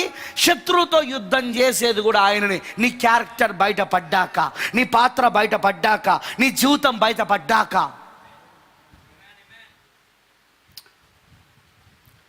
నా జీవితంలో నేను సాక్ష్యం ఇవ్వడం మొదలు పెడితే కొన్ని గంటల కొలది, ఒక రోజంతా నేను సాక్ష్యం ఇవ్వగలను ఇలాంటి విషయాలలో. నా జీవితంలో దేవుడు ఎట్లా చేశాడో. నేను సాక్షిని ఆ వాక్యానికి, నేను సాక్షిని ఆయన చేయు క్రియలకు. అందుకే నేను ఎప్పుడు అంటాను, ప్రభు అనుమతి లేకుండా ఏది మన జీవితంలో జరగదు. పౌలు గారు చెప్పినట్టు దేవుని ప్రేమించి వారికి సమస్తము సమకూడి మేలు కొరికే జరుగుతుంది. కీడుగా అనిపిస్తుంది కానీ చివరికి వచ్చేసరికి ఆ కీడంతా మేలుగా మారిపోతుంది. ఆ కీడంతా మేలుగా మారిపోతుంది. అదే దేవుని యొక్క ప్రణాళిక, అదే దేవుని యొక్క ఉద్దేశం. అందుకే ప్రియమైన సోదరుడా, అందుకే ప్రియమైన సోదరి, నీ జీవితంలో నువ్వేమైనా డిస్కరేజ్మెంట్లో ఉంటే, నువ్వేమైనా నిరుత్సాహంలో ఉంటే, ఈ శోధనలు నాకు వస్తున్నాయి, ఈ శ్రమలు నాకు వస్తున్నాయి, నేను దేవుని కోసం జీవిస్తుంటే ఈ నిందలు నాకు వస్తున్నాయి, నన్ను అందరూ లక్ష్యం చేసుకుంటున్నారు, నా కుటుంబంలో ఉన్నవారు, నా రక్త సంబంధికులు, నా చర్చిలో ఉన్నవారు, నా పాస్టర్లు, ఇంకెవరైనా కావచ్చు, ఎవరినైనా వాడుకోవచ్చు అపవాది. హూ ఎవర్ ఇట్ ఈస్, అది ఎవరైనా కావచ్చు. నీ భర్త కూడా కావచ్చు, కొన్నిసార్లు నీ భార్య కావచ్చు, కొన్నిసార్లు నీ పిల్లలు కావచ్చు, కొన్నిసార్లు మీ అమ్మ నాన్నలు కావచ్చు, కొన్నిసార్లు అన్నదమ్ములు కావచ్చు, కొన్నిసార్లు అక్క చెల్లెలు కావచ్చు, కొన్నిసార్లు చర్చ్ బిలీవర్స్ కావచ్చు. ఎందుకంటే ఆ ఒత్తిడి తీసుకురావాలి కాబట్టి ఆ ఒత్తిడి నీకు తీసుకొస్తాడు వాడు. తీసుకొచ్చినప్పుడు నీ రియల్ క్యారెక్టర్ చూడండి. ఇప్పుడు రియల్ క్యారెక్టర్ ఎస్తేర్ది బయటకు వస్తుంది. సమర్పణ, మొర్దెకై వర్తమానము, మేలుకొలుపు, సమర్పణ, విజ్ఞాపన, పలకబడిన మాట పరిచర్య, అది రియల్ క్యారెక్టర్ ఎస్తేర్ది. రియల్ ఆ రాజ్యంలో అందుకోసమే పెట్టబడింది ఆమె. అందుకే ఆ ఒత్తిడిని దేవుడు అనుమతించాడు. అందుకే ఆ మారణ హోమమును దేవుడు అనుమతించాడు. అందుకే హామాను ఆ మారణ హోమాన్ని తీసుకొచ్చాడు. ఎస్తేరు ఆమె ప్రజలపైన, మొర్దెకై ఆయన ప్రజలపైన. వింటున్నారని చెప్పింది. బట్ కానీ ఆ రియల్ క్యారెక్టర్ వచ్చినప్పుడు రాజు ఊరుకోడు. రేపు చూస్తాం మనం దాన్ని. రాజు ఊరుకోడు, రేపు చూస్తాం మనం. రాణి ప్రాణాల దగ్గరకు వచ్చినప్పుడు రాజు ఊరుకోడు. షడ్రక్ మెషక్ అబేద్నెగోల ప్రాణాల దగ్గరకు వచ్చినప్పుడు ఆయన ఊరుకోలేదు. ప్రవక్త అంటాడు, షడ్రక్ మెషక్ అబేద్నెగోలను అగ్నిగుండంలో వేస్తున్నప్పుడు పరలోకంలో ఉన్న దూతలు, కేరుబులు, సెరాపులందరూ సిద్ధంగా ఉన్నారు. మరియు మీకు తెలుసు కదా, వాయువులపైన అధికారం కలిగిన దూతలు ఉన్నారు, అగ్నిపైన అధికారం కలిగిన దూతలు ఉన్నారు, నీటిపైన అధికారం కలిగిన దూతలు ఉన్నారు, వామూడ్ లాంటి వాళ్ళు. వాళ్ళు ఏమన్నారట అంటే, ఒక్కసారి మాకు అవకాశం ఇస్తే మొత్తం ఆ అగ్నిగుండాన్ని నీటితో మొత్తం ముంచేస్తాం. అప్పుడు జలప్రలయంలో ఎలాగైతే మొత్తం భూమినంతా ముంచిపడేశామో, ఇప్పుడు మొత్తం ఈ రాజ్యాన్నంతా ముంచిపడేసి నీ 3 పిల్లలను కాపాడతాం. కానీ ఆయన అన్నాడు, మీరు కాదు వెళ్ళాల్సింది, నేను వెళ్ళాలి, నా పిల్లల కోసం నేను వెళ్తాను, మీరు కాదు అని చెప్పి స్వయంగా ఆయనే మనిషి కుమారుడిగా దిగొచ్చాడు. ఆయనే స్వయంగా దిగొచ్చాడు. అక్కడ దానియేలు దగ్గరికి వచ్చినప్పుడు అక్కడున్న వాళ్ళందరూ కూడా, దూతలందరూ, కెరబులందరూ, సెరాపులందరూ, పరలోకంలో ఉన్న వాళ్ళందరూ టెన్షన్కి గురవుతున్నారు, ఒత్తిడి గురవుతున్నారు.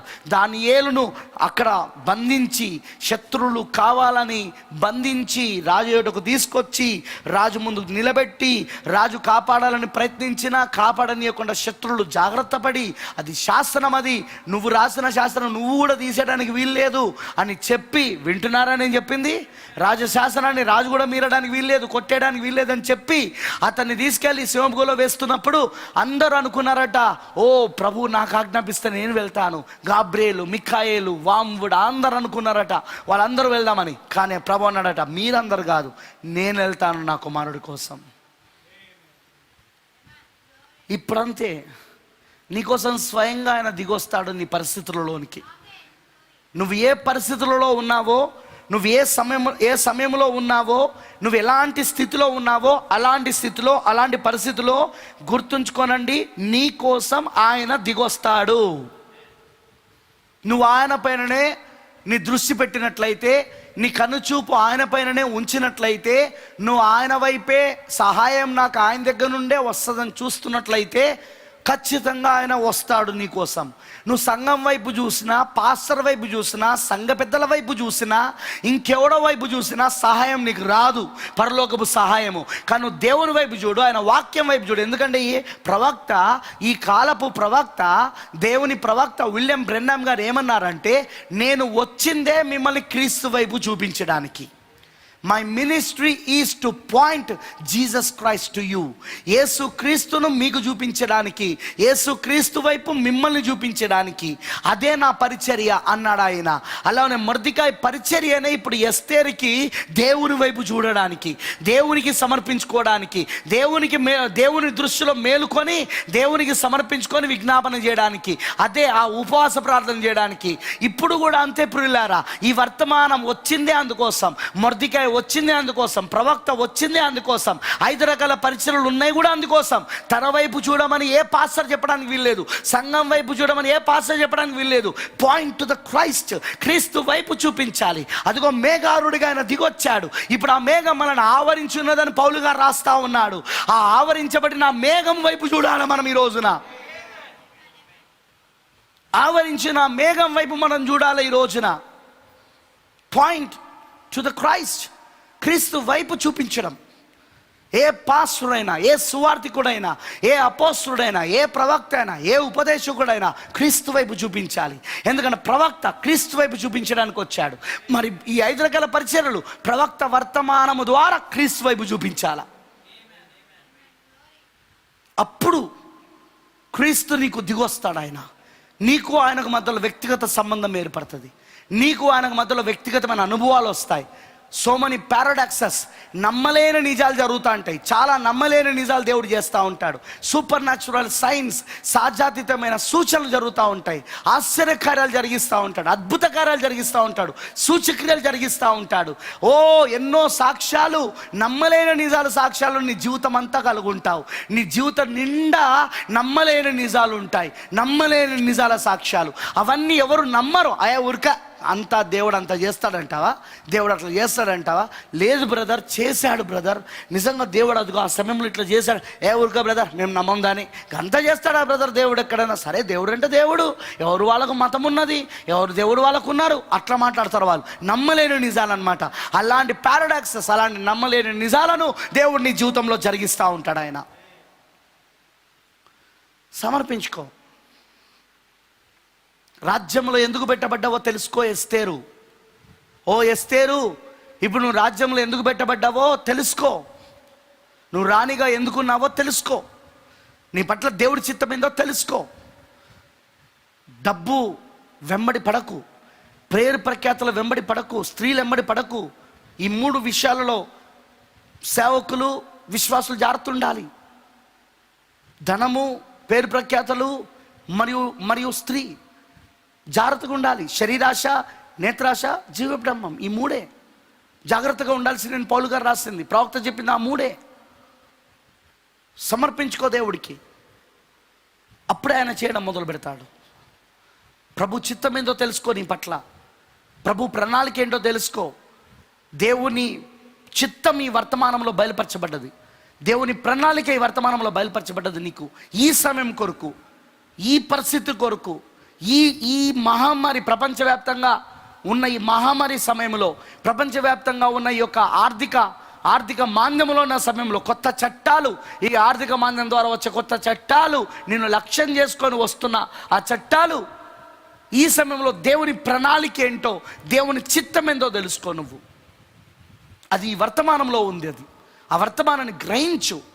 ఆ వర్తమానం నిన్ను మేలుకొనేటట్లుగా, ఆ వర్తమానం నిన్ను సమర్పించుకునేటట్లుగా, ఆ వర్తమానం నిన్ను విజ్ఞాపన చేయనట్లుగా, ఆ వర్తమానం నీకు పలకబడిన మాట పరిచయం దగ్గరికి తీసుకెళ్ళినట్లుగా చేయాల్సిన సమయం వచ్చింది. ఎస్తేరు, నువ్వు ఎస్తేరు వినువు. ఇప్పుడు నేను ఎస్తేరు అని పిలుస్తున్నాను. పరిశుద్ధాత్మ నిన్ను ఇప్పుడు ఎస్తేరు అని పిలుస్తున్నాడు. పరిశుద్ధాత్మ నిన్ను ఇప్పుడు రూత్ అని పిలుస్తున్నాడు. సమర్పించుకో దేవుడికి. లెట్ us pray, ప్రార్థన చేసుకుందాం.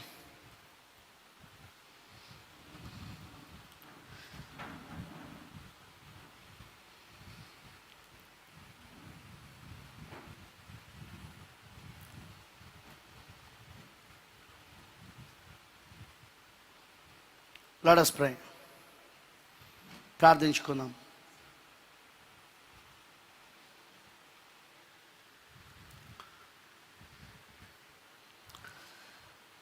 ఎస్తేరు, ఈరోజు మేలుకుంటున్నావా వాక్యం ద్వారా? ఎస్తేరు, నిన్నే మేలుకొన్నావా? మొర్దెకాయి వర్తమానము హతాకు ద్వారా ఈరోజు నీ దగ్గరకు వచ్చింది.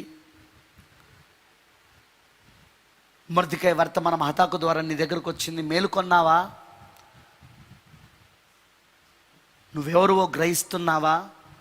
నువ్వెందుకు రాజ్యంలో పెట్టబడినవో అర్థమైందా? బానిసగా పుట్టి పెరిగిన నిన్ను దయాదాక్షిణ్యాలతో రాజు నిన్ను ఎందుకు ఎన్నుకున్నాడో నీకు అర్థమైందా? నువ్వు రాణిగా ఎందుకు రాజ్యంలో నియమించాడో నీకు అర్థమైందా?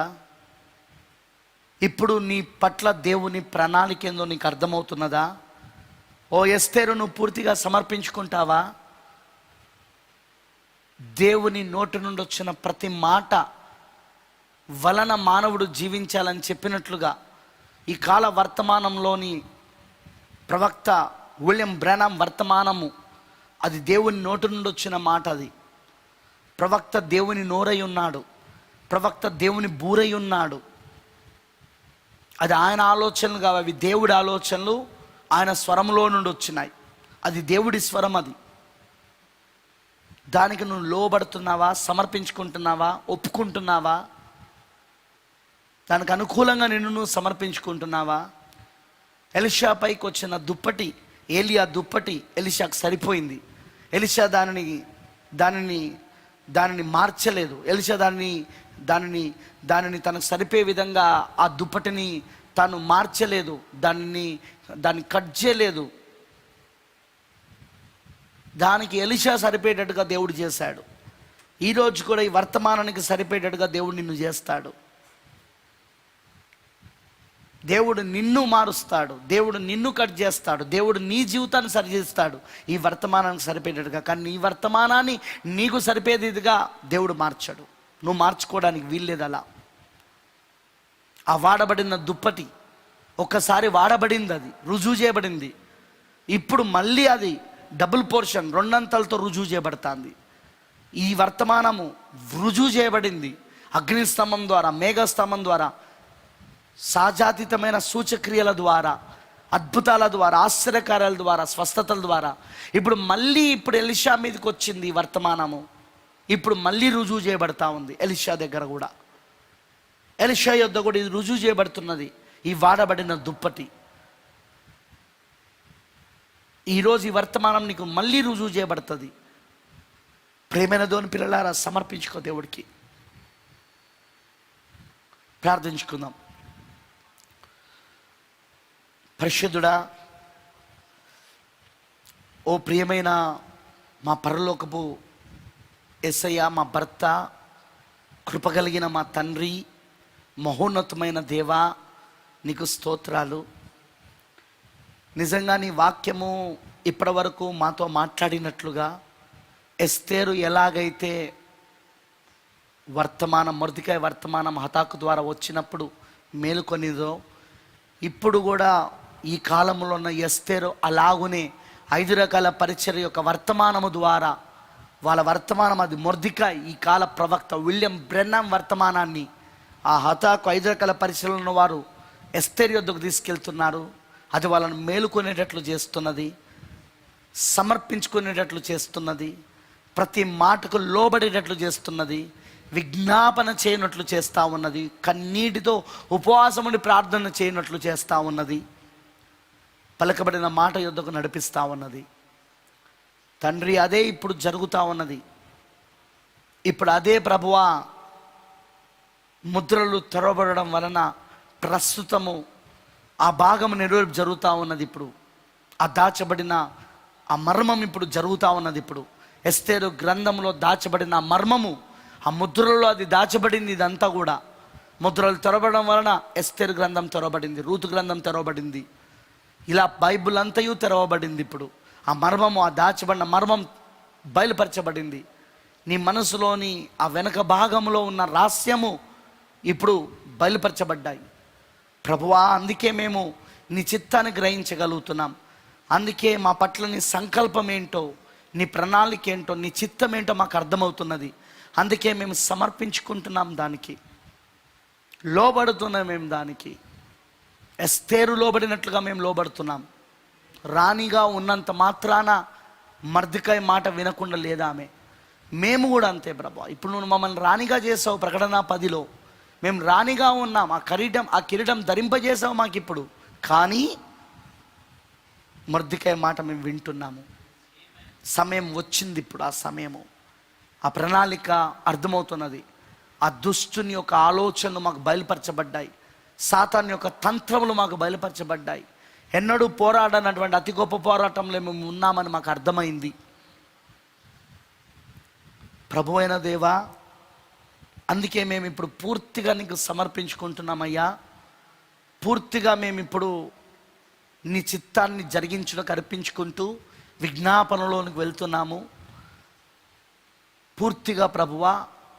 అంతేకాకుండా ఆ పలకబడిన మాట పరిచర్య, ఆ ఒత్తిడి వచ్చినప్పుడు అది జరుగుతుందని ప్రవక్త ద్వారా నువ్వు ప్రవచించింది నిజమని ఒప్పుకుంటున్నాము. దానికోసం నువ్వు మమ్మల్ని ఇప్పుడు తర్బీదు చేస్తున్నావని, దానికోసం ఈ శిక్షణ జరిగిస్తున్నామని, ఇదన్నీ ఈ మేలు కొనడము, సమర్పించుకోవడము, ఈ మధ్యవర్తిత్వం చేయడము, ఇదంతా మమ్మల్ని అక్కడికే తీసుకెళ్తుంది ప్రభువా. అక్కడికే మమ్మల్ని తర్బీదు చేస్తున్నది. సిద్ధపరచు మమ్మల్ని. Thank you lord. ఇంకా సిద్ధపరచు మా పట్ల నీ చిత్తమును మేము గ్రహించి ముందుకెళ్ళే భాగ్యం దయచేయమని ప్రభువైన దేవానికి పూర్తిగా మేము సమర్పించుకుంటూ ఈ చిన్న ప్రార్థనను ప్రభు యేసుక్రీస్తు నామములో సమర్పించి అడుగుతున్నాము. Amen. God bless you all.